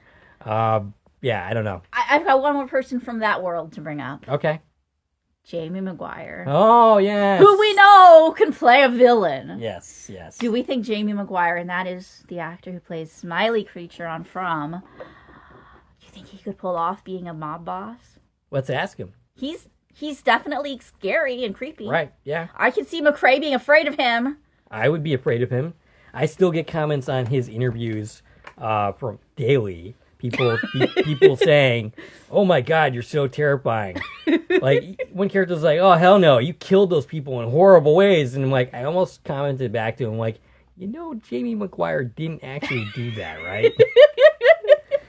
But that would be funny. That would be amazing if Jamie Maguire comes on to Revival, and is the bad guy. Bring on Jamie Maguire and his $1 million smile. Or any character in Revival. I want to see Jamie Maguire in this world. Absolutely. All right, some more plausible show options. How about Brent's twin brother? Character we know exists. Yep. Character who isn't necessarily in town. Mark Little. Yep. Brent's brother, mob boss. What do you think? I see it. And maybe he's like, the anti Brent, where he's not the doofus that Brent was. He wouldn't be the doofus, but he is a really terrible guy. Yes. If this is the case, let me tell you why. The whole reason Brent became a murderer was to, pay for his mom's hospital bills. Yeah. If twin brother is the mob boss, he had money to do that. Right. Without, becoming a murderer. I mean, he's probably already a murderer if he's a mob boss, but but if this was true, he let his twin brother just ruin his life when he could have just paid the bills himself. Yeah, that's true. That would actually be a pretty interesting story. And maybe, he's not on speaking terms with his Wade. Actually, they even reference his twin brother not paying the bills or something in that flashback It was episode. the same conversation where they're talking about the money and the bills that he mentions the twin brother. So I think that's plausible. Plausible, yeah. And you know what? If we guessed it, any of these guesses are right, please don't change it just because we guessed it. Right. Please. Absolutely. I feel like maybe it's a woman. It's always a man, right? Why's it got to be a man? I feel like it could be a female character. Okay. I don't know who. Maybe M's mom? M's mom? Oh, goes back to you thinking she's not dead? Yeah, she's not dead. She's not dead. She just went to New York and became a mob boss. Exactly. Okay, well, if people aren't dead, how about Rose? Rose, okay. Maybe she didn't die. Maybe she did revive after they abandoned her, and maybe that's not her body in the trunk. And maybe that was some other body, and she got the heck out of town, and she's the mob boss. Right, and she's seeking vengeance against Lester and Aaron, who are unfortunately both dead. But sure, yeah, maybe Rose is the mob boss. Perhaps. I mean, why she didn't contact anybody and tell them she's alive, I don't know. But right. Maybe Dorothy Check actually is the big bad. It's their mother. That would be funny because she came off as very clueless. That doesn't fit that they're back east. Right. But maybe whoever's back east isn't really the boss. She's their boss. Oh. And the boys don't even know that the big boss is their mom. Okay. Huh? I see it. She plays clueless, but she's not actually clueless. It's just an act. Right. Okay. Yeah. It's actually not a bad theory. I like it. Maybe. I don't know. That's all I got. You got any other ideas? The General Kale. General Kale is the mob boss? Yes. Moonlighting as a general. Maybe. Maybe. Yeah. Somebody who wasn't in Wausau at the beginning. Yeah, absolutely. And maybe that was all fake. How about the governor? Okay. I could see that, actually. Yeah. The big boss, I could see it. Yeah. There's definitely room for that specific character to turn out evil, I think. She's already evil. Yeah. I mean, speaking of, she's a politician. Let's talk about the government people since we're here. So you mentioned Kale. Yeah. General Kale's played by Kamina Parkinson Jones. We're told there's a pending investigation. She's getting in trouble for killing all Blaine's guys. Yeah. That's pretty much all we know about where she's left. But she seems satisfied because she got Wanda's creature. Right. I think maybe that's why she allowed herself to get railroaded and fell on her sword. Why she took one for the team. I think that actually is why everybody got scot-free. Is, okay, this is a really fucked up situation. Right. So we gotta get a way out of this where everybody saves face, but also faces some kind of punishment. Right. Which is why Wayne ends up stepping down. That's his penance for leading. Right, and he's taking the brunt for the whole police force. And maybe on the other side, Kale is, right, to an extent. Maybe she's not going to be. Maybe she's going to be bumped down from general, or maybe she's just not going to be leading whatever this is, but she's going to be, somehow still in charge of something because she's going to be, with the soul, Wanda's soul or whatever, investigating that. Right. Yeah. That's my theory at this point. Kale's people were Soldier Roman, played by Steve Boyle, and Soldier Vine, played by David Betts. I don't think we need to see them again. Roman was the most omnipresent. Yeah, he was. Yeah. I think Vine was just in one episode. Roman was in all the rest of them. Mm-hmm. He was the soldier that talks. Yes, basically. But nothing specific character related for either of them. Governor June Harris, I just mentioned her. She's pretty bad. Yeah. She's not a great person. No. Played by Shauna McDonald. Apparently runs the CDC, too. I guess. And Adam brought up several times what I had already mentioned in the podcast, and what even Heather Taylor mentioned. Right. That the it governor. Doesn't work that way. No. Heather Taylor, of course, being the writer of episode 5, where the governor was, made that decision. Right. Apparently, from what we're being told in the end kind of scene, is that she's currently passing laws to protect the revivers. Suddenly, she's on their side. Probably because politically, bad that Yeah. she was on Kale's side. Right. Basically, people started to see the situation differently than what they did, and they turned against the measures they were taking against the revivers. And maybe Ken Delish, we even talked about his character. Is he in He's there next somewhere? on my list. Okay. So I'll save my points Go ahead. there. We're there. We're there. Okay. So, yeah, I mean, he's interesting in that he comes off as a good guy, but I don't know. Several actions at several points in this series point to a different picture. For instance, he sells out M to get his wife, protection. Right. Which I don't blame him for entirely. Like, M was gonna get found out. All he did was identify her. That they were gonna come to that conclusion. He didn't go and kidnap her himself. Fair enough. But it seems like his vendetta against Wayne extended to his family. Sure, but I think it was more about protecting his wife and doing what was necessary to protect her. Okay. I feel like what he did against M was nowhere near as bad as what Rhodey did against M. Sure. Yeah. Which we'll talk about that, but Yeah. I feel like Delish just does what's necessary to protect him and his family. Yeah. And I mean, he's that kind doesn't... of an asshole, but so is Wayne. Right. So Yeah. So they're really the same. two peas in a pod. Right. I mean, I'm definitely not defending Wayne in any kind of way in any of his actions. Right. But I thought that you surrender the high ground in my mind if you do what Delish does. He doesn't have the high ground. He's just as shitty. Right. When it comes down to it. It comes down to it. And, then, he was just wanted to leave once he got his wife and not go back and save M. Right. At the same time, he jeopardized everyone in that scene, by bringing up the affair right then and there. Yeah, sure. Exploding that was that really bomb. Wrong time, wrong place. Right. And I mentioned that in the podcast, I feel for you, I do, but this is not the right time for this. Get everybody out of here, and then you can settle this score. Right. You're risking, they're all just sitting on a truck waiting to leave. Right. All of them. Right. So, yeah, he's not the best person. No. But he's also not evil. No. He's just I'm not saying shitty. he's evil. He's just kind of shitty. Yeah. Everybody is a little shitty. Yeah. I mean... Do you mean in general or in the show? I mean in general, but in the show. Yeah, most of the characters have done something shitty at some point this season. The one person that I can think of that really didn't is Dana. I mean... Can you point to me to something if I thought hard enough, I'm sure I could come up with something. Right. She's not perfect. No, of course not. I'm not even arguing that. I'm just saying that I think she might be... I can't think of a specific... she killed Brent pretty recklessly. She could have just arrested him. They were in a life and death struggle at that point. I know, but she had him down. She could have just cuffed him. Instead, she puts a TV through his head.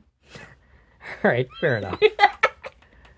She was acting on vengeance in that moment. Gotcha. I don't know. I still think you could argue self-defense and just being in the heat of the battle. But yeah.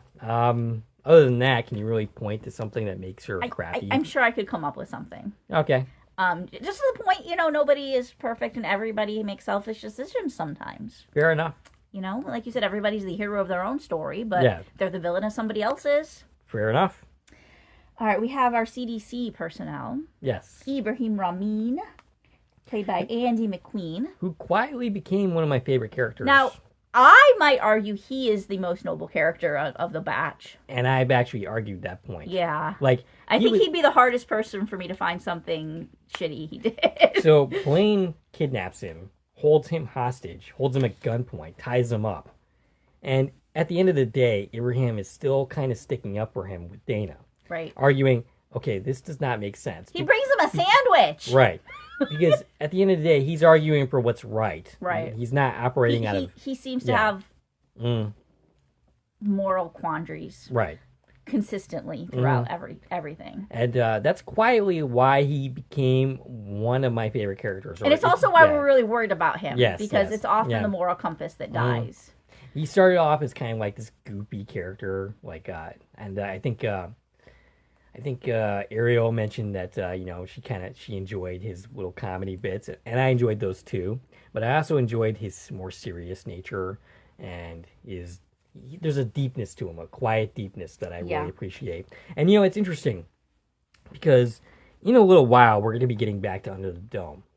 And they are going to have a faith versus science argument. They are going to do so incompetently. They really do not do a good job with that argument. This show definitely does, through the character of Abraham and Blaine. Yeah. Towards the end of the season, we see them interact a lot, the last couple of episodes, and we have that argument, and we do so in a compelling fashion. This is how you do it right, in my mind. And we even have Abraham, the scientist, kind of at odds with his faith. We see him reading the Quran and getting caught by May and kind of being embarrassed by that. Right. Because he feels like he should know better, but he's still looking for wisdom within the Quran, some answers, so to speak, at this moment. And I think he's a really compelling, interesting character in a quiet manner. Yeah. Yeah. Currently, he's working at the university. Mm-hmm. Still studying the water. Yes. And taking things very slow with Dana. Yes. So there's lots of room for him still to do something. Yep. So we'll see. We'll see what happens with him. Absolutely. And we have his partner, Carla Morel. Who eventually became his boss. Who turned out to be shitty. Yes. Then redeemed herself. Yeah. I don't know. Is she a good guy now?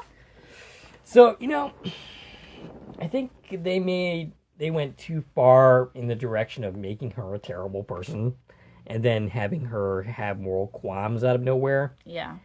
I think we sort of see glimmers of her kind of redeeming herself towards the back half of the season before we have that moment where she joins forces with Abraham. But I don't think we see enough of that. We have her too far in the other direction. Right. Yeah.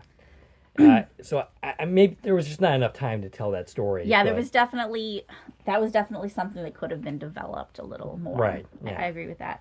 Carla was played by Paige Evans, but I think she did a great job. Yeah, no qualms with the actress. No. All right. Let's talk about the Blackdeer family briefly. Now, I think their story's pretty told. Yes. We had Jesse Blackdeer, played by Brandon Oakes, made peace with the stuff going on in his life, reconnected with his soul, and is gone, as far as we know. Yeah, I don't know that we necessarily need to see that character again. I think that, as you said, that story is pretty well told, unless we want to do that in relation to, Rose. Unless their story's still intermingled with the stuff we don't know. Right. I can see that possibly being. Yeah. Rose Blackdeer, played by Lena Robinson. She's been dead for 2 years, unless she hasn't. Right. But no, we're told she's dead and gone. She was their first victim. Mm-hmm. The only, I think, real question is what the heck's between her and Blaine. Right. Which they may or may not plan on telling us more about that. Right. We got Uncle Don. He's still around. Played by Ray G. Thunderchild. We basically don't know anything about his character. He seems all alone now. Yeah. He lost everybody. Yeah. Sad. Mm. I mean, the land is basically going to revert to the government, so he's not going to be living here anymore. Or did he have separate land from there? Oh, perhaps. Yeah. I don't... Or he seemed to be just kind of living in the middle of the woods. I don't know if they were on any official land at that point. I think they were just in hiding, right? Makes sense. And then related to them is Maytow, our favorite reporter. Yes. Played by Catherine King So. And we just ship her. Yeah. We just ship her with anybody. Right. I mean, she literally seems to have chemistry with every single character. I just want to see May find a happy relationship. Yeah. I don't even care who it's with. I mean, M makes sense, the most sense, because I think they're probably about the same age. She's definitely the same age as Rose, for instance. Well, are you giving up on M and Rhodey then? Oh, yeah, I don't know. I mean, she did have that chemistry with M. She had chemistry with Dana. Yeah. Dana seems to be going a different direction, though. Right. She had chemistry with Abraham in that one scene. Yeah, I mean, we could throuple them, maybe. Yeah. She needs somebody. Yeah. She needs somebody who's not a shithead, a competent, good person. How needs about, to be how with about May. her and Rogers? I could see that. Yeah. I could see that. I'm now going to see that. Anyway. Sorry. No, she was great. I loved. She's the first character we see in the very first scene. We see May and we see Randy. And immediately I saw her, I was like, I recognize her from somewhere. Turned out I didn't. There was nothing on her filmography that I knew. Something about her just drew me in immediately. Mm-hmm. And the more we got to see of May as the season went on, the more I really enjoyed this character. Yeah. And I think she's one of my favorite characters come to the end of it. Mm-hmm. And like I said, I just want her character to have some good, happy things happen to her. She spent the last 2 years investigating her girlfriend's death. Right. Which is sad. It is sad. She needs something better to happen. Right. Absolutely. Yeah, the actress who plays her... Catherine Kingso. Amazing actress. Yeah. I look forward to seeing her in other things, if not Revival Season 2. Hopefully, Revival Season 2. Mm-hmm. So speaking of revivers, I have a list of all the known revivers. Now, there are 50 of them. We only know about, 10. Right. Obviously, we have Em and Jesse. We've talked about them already.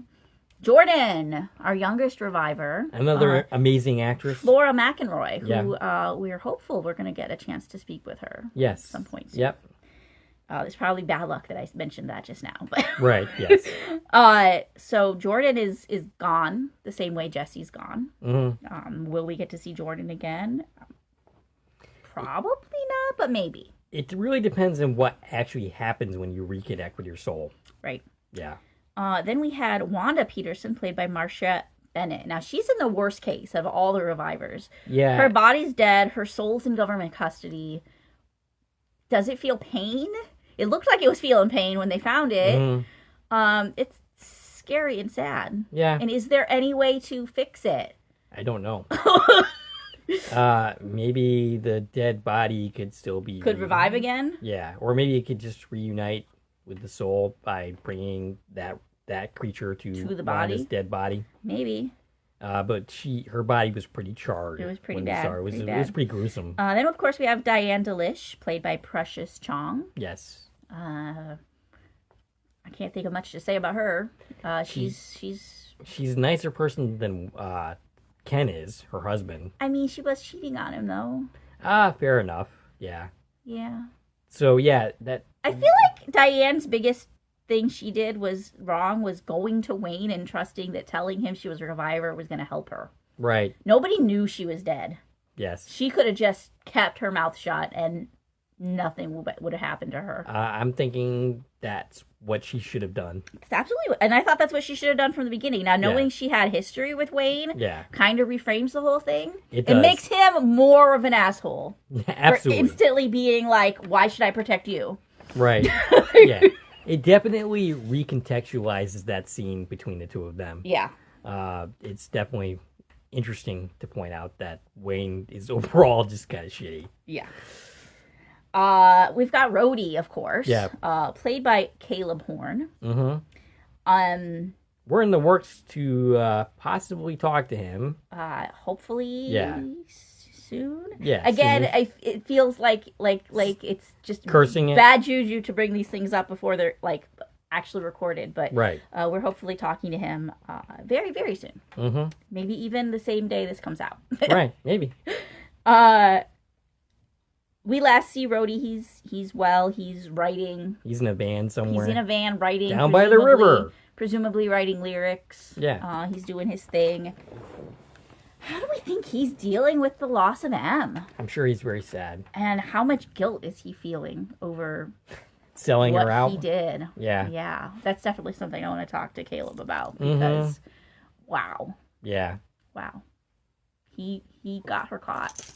And then potentially killed. Yeah. But, he got killed for it, too. So. Right. Yeah, he died for 2 seconds. I mean, he died a lot in this season. Yeah. Maybe more than anybody. Lovely performances by him, too. Doing a lot of gory and gruesome stuff. Yeah, those are some of the questions I would have for him. Specifically shooting the scene where he slices himself open. I'm very curious about that.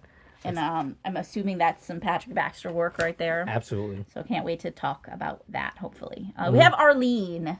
Yes. Arlene, played by Nikki Goddagny. Sorry. Where's Arlene? That's a very good question. I can't imagine they just put her in the truck with everybody and brought her to the tunnels because she's kind of dangerous. I don't even know. We didn't see her. Right. So is she still in a cage somewhere? Right. Kind of hope she is. Right. Because she's a danger to everybody. Right. Not to her, not because, It's sad because it's really not her fault. It's sad. We need to reunite Arlene with her soul ASAP so she can just move on. Right, yes. That's what needs to happen. Yeah, absolutely. And I hope they make that happen in season 2 and don't just never tell us about her again. Right, yeah. Miles Miller. He's the convict. He's completely unaccounted for. We don't see him in the finale. We don't see him. You know what we needed? Unlike Darlene, though, he's not necessarily dangerous. Right. I mean, I don't... Like, explicitly. Right. Well, I mean, you know what the scene that we really needed was Rhodey and Miles actually meeting. Because they talk together through walls. Maybe he's with Rhodey. Yeah, maybe Rhodey's hiding him out. Yeah. Because we don't know. Is he back in custody or is he on the run? Right. Do we want him to be in custody or on the run? I mean, I don't know much about him enough to root either way. But we don't want him being tortured like he was. Yeah. So he either needs to be like in a facility treated properly as a criminal. They had a heck of a relationship like through the wall. Yeah. Where they were actively supporting each other. Right. And it would have been really cool if in the finale they actually got to see each other, but we didn't actually see Miles in the finale. Yeah, that actually would be beautiful to see. Miles Miller played by Josh Crudis. All right, our next reviver on the list is Damon Manning, the Butcher. He's also, I don't remember seeing him in the finale. I don't remember seeing him, but presumably he was, among the ones that got away in the tunnels. Played by Pat Thornton. He seems like a good guy. Yeah, he does. He was very upset when he broke Tyler's arm. Yeah. He didn't do it on purpose. Tommy Torso. Ah, yes. Played by Adrian LeBlanc. We don't get to see much of Tommy, but he was tortured by the Czech brothers repeatedly. Half of him was gone when we saw him, so yeah, we definitely didn't see much of him. We didn't see Willie saw half of him. Right. We got to see lots of him, if you remember all of those crates were him, though. Right, of course. I mean, by the time that we see him again... We did get to see his foot in the trunk at one point. By the time we see him again, he should not be Tommy Torso anymore. He should just be Tommy. Right. Yeah, I'd love to know what's up with him. Yep. Yeah. Okay. Tommy Torso. Then we had the Naked Reviver. We never got his name. Saw a lot of him. Naked Reviver played by Zachary Boulanger. We had Old Man Reviver played by Jack Cunningham. And, I meant to go back and find this person's name. There was a college student that Kay mentions. A female college student that she says, I wish she'd stayed dead. And I went to go back and grab her name, but I didn't get it. We didn't get to meet her, but we know she exists by name, so we could deal with that. And then there's still 40 revivers who we've never heard of. So they could go anywhere with these stories, right? And introduce us to more revivers. Mm-hmm. How about our anti-revivers? We've got Blaine's group. Yeah. We've got... Liam, the principal. Yeah, he's on the list. Principal Kruger. Yeah.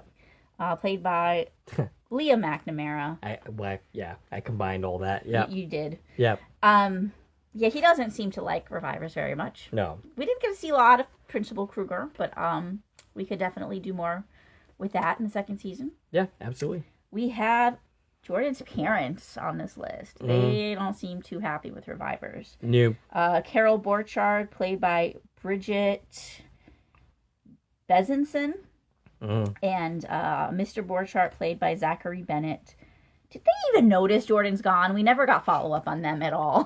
No, I don't think they care. Jordan went and, basically moved in with Dana, and then we yeah. never saw her parents again. We never followed up with them after Jordan disappeared. Right. Did they notice? Do they care? Are they happy? They're probably happy. Yeah, if they even know about it. Sad. I mean, if I were Dana, I wouldn't go out of my way to tell them, because why? And they don't care either way. The other person we know who is anti-revivers is Chris, the pawn shop owner. Ah, yes. Played by our friend Taylor Olson. Yep. I mean, let's bring him back because absolutely, because Taylor Olson. Taylor Olson. Yeah. Now, I'm going to say that Chris is not a great guy. Right. He put up this anti-reviver notice on the door the day it became law that he could do that. Right. Anybody who's going to segregate their business just because they can is the bad guy. Sorry. Yeah, maybe he's the bad guy. He's the big bad. He could be. Yeah. Yeah, maybe, he is sneaking in and out of Wausau and he wasn't there. You know what's funny is that you could make Taylor Olson the big bad guy and have him play a completely different character. Absolutely, you could. Because I didn't even recognize him as the pawn shop owner. It wasn't even until you told me that it was him, because we were looking for him, that like, oh, okay, yeah. Like, so he's, every time you see him, like, you know, okay, he looks vaguely familiar, but he could play the big bad. Taylor Olson could play anybody. Yes, I think absolutely. he could play literally any character. As a totally different character, not even the pawn shop But guy. you know, Taylor Olson's really good at playing bad guys. Yeah, we've seen him play a lot of shithead characters. Dawn, her dad, and the tractor. Yeah, he was the big shithead in that movie. Right. What other movie was he bad in? Halloween Party. Oh, yep. He was a total jerk in that. Mm-hmm. Yep, I forgot about Halloween Party. That was one of the first movies we covered. And then, okay, so I think that's it for the anti-survivors. Then we just have miscellaneous supporting characters. We're going to talk about a couple of them. Nella. Nella, we last saw, she's leading the revivers in the tunnel. We don't know what happened with that. Presumably she's gone back to the bar. Played by Lynette Ware. I have a theory after watching. Is she evil? No. Secretly? No. I have a theory after watching the finale again, though. Well, I think it was episode 9 or 10, one of those. The one where, wherever we last see her, I think it was 9. And, it was 9 when she brings Lester into the station and Wayne and her having it out, and she's yelling at him for like being shitty about revivers. You know, it was really satisfying watching Wayne get so much shit, because he definitely deserved it. I had a theory though watching this scene. Yeah. I think he slept with her too. Okay. They seem really close. All right. Throughout, the season. Wow. I think they also have history. Wayne's a whore.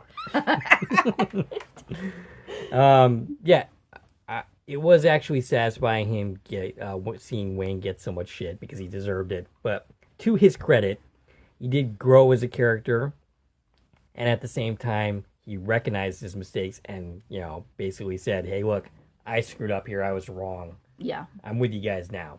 Right. And that's important in my mind. Another character we haven't talked about yet is Kay. Ah, yes. Played by Maya J. M's BFF. M's roommate. Who I had the question, and she explained it really well in the finale. Like, they weren't close. They were just college roommates, not like by choice. But then they became cool during all of this. Taking a bullet out of someone's body makes you really close. Yeah. Like, whenever I've taken bullets out of people, it definitely made me closer to that person. Yeah. And I really like her. Yeah. Maya is amazing. I love Kay as a character. We were told that she was only supposed to be in like one scene, and they really loved her, so they found more things for Kay to do. What's really funny is even the side small characters in the show are amazing. Yes, everybody. Like, it's a deep bench of characters. You know who we haven't seen since the beginning? Opal Shaw.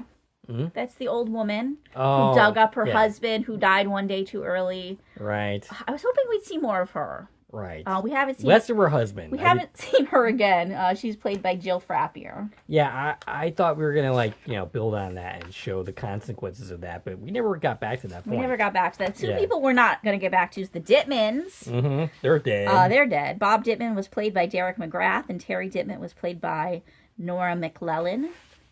We found out that the husband, Bob. His name is Bob. Yeah, we couldn't come up with his name when we were interviewing Peter Millard. Yeah. We found out that Peter thought he was playing Bob Dittman. Oh, that's right. Yeah. But he instead was playing Lester. That sounds like a very confusing situation. Yeah.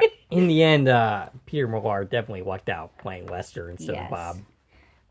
Let's see. We got Randy, the coroner. I love him. Hope to see more of him in the future, played by Graham Barrett. We learned that, like, every male read for that part, apparently. Yes, yep. They made absolutely the right choice with Graham. Absolutely. He did a great job of playing this, like, completely aloof and incompetent coroner. Yep. Not a bad guy by any stretch of the imagination, but, incompetent and goopy. We have Nurse Darlene Schultz, played by Nikki Payne. Who we will be talking to in the very near future, unless something dramatically bad goes wrong. Yes. She's a very... Did Nurse Darlene decide to retire? She told us she was going to. I think she did. I would after that. Yeah, that's something we're definitely going to talk to Nikki about. By the way, I did look up some of her YouTube stuff that I could find on her comedy shows, and she's a very funny person. I mean, yeah. Yeah. She's a pretty renowned comedian, from what I understand. Yeah. Looking forward to talking about it. And there's definitely room to bring her back as a Wausau resident. Mm-hmm. The only other person I have on my list was Alonzo Stephanopoulos. He's the dude that rented the car to Aaron. Yes. He was played by Massimi Canistraro. I don't have much to say about him, but he's there. He was only in that like one scene. I mean, so was Taylor Olson, but we had to talk about Taylor Olson, so yeah, fair enough. And that's the characters. Anything else on your list we didn't get to? There was one thing that I noticed when we were watching episode 9 yesterday. Okay. In that, how it was just a connection I made. Wayne and Co's plan to get the revivers was to basically set up like a pyrotechnics display, basically as a distraction, make them think they were being attacked, because that's the sort of story they were selling to get them to change their plans in the first place. Right. That was very similar to something that happened in Paradise. Yes. In Sterling K. Brown's character, I don't remember the name of his character. Xavier Collins.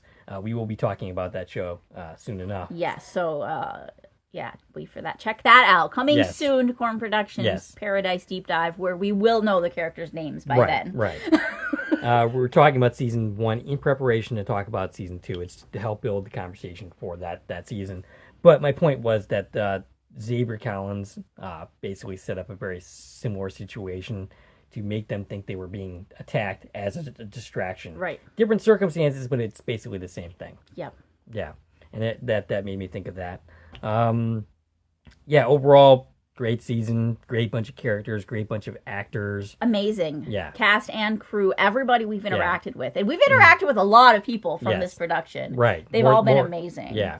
And, we were even at one point talking about editors of this show. Which we never do that. Yeah, that's deeper into the credits than we typically go. And because there was amazing editing in this. Yeah. Like, this show is really good. Yes. It deserves a second season. I think the problem is, it's not that people watched the show and didn't like it. It's that the show hasn't found its audience yet. Right. I guarantee you more people than not have never heard of Revival. Right. And this show deserves a chance to keep telling its story and find more people. Absolutely. I'm going to compare it to From. Mm-hmm. From season 1 had a very small audience. Yes. People didn't know what From was. It got exponentially larger in season 2. And then by season 3, the From fan groups have like hundreds of thousands of people in them. More than any other show's groups that I'm in. From is a phenomenon now, right? But if they'd given up on it after one season just because it hadn't found that following yet, we wouldn't have that show. And From's amazing. And it's in production of season 4. We're going to be talking about From season 4 in the spring, so make sure you stick around for that. I feel like this is absolutely in that same wheelhouse. Yeah. It needs time to find its people, because the people... Right. People are going to love this show. People who like sci-fi, who like genre, who like puzzle box. They're going to like Revival. Absolutely. And my message to SyFy, NBC, Peacock, whoever I should be talking to. Those people. Whoever I should be talking that be. To. Give this show a chance. Give it another season. Yeah. Let this show find an audience. And heck, support the show even. Because, I hate to say it, and we've said it plenty of times, NBC does a miserable job supporting its shows. Yeah. Give the show a chance. I think it's it's a problem with network television. I mean, at the same time, nobody else is doing this other than like MGM or Netflix or those streaming services. The main networks are not doing genre television. Exactly. NBC does produce those shows, but does not give it a chance. Right. So NBC, please. A lot of years went into making this season. It's amazing. Keep promoting it. Yes. And make a second season. Right. And let's all work together to keep getting people to find it. Absolutely. And if you're listening to us, tell your friends, tell your neighbors, tell your cousins' neighbors. Go watch Revival. Tell your dogs, your cats, your teachers, your students. Anyway. Tell the mob boss. Yes. If you got a mob boss, let them know about this show. All right. There might be a role for them. All right, do we have anything else to say before concluding? You know, I'm sure we're going to think of 100 more things to say, but we've been talking for 2 hours. 2 hours. I think we should end it. Yeah, I think this is a good place to stop. All right, so we would like to hear from you. What did you think of this season? What did you think of this podcast? Leave your comments. Leave your comments. We might not be able to shout you out anywhere. That makes sense, but we'll leave your comments nonetheless, and we'll answer you there in the comment section if we have something to say about it. All right, Stacie can be reached at. I can reach on Twitter, X, Instagram, Threads, and Blue Sky at TVN Coupon Talk. If you like this video and want to support the channel, a number of ways to do so. You can follow me on Twitter at Korman Productions. You can join the Korman Productions Facebook page. You can buy something from the Korman Productions store on Zazzle. You can buy me a copy. You can join the Korman Productions membership for 99 cents a month. And of course, you can like, share, and comment on this video as well as subscribe to the channel. This is Dave and Stacie from Korman Productions, signing off.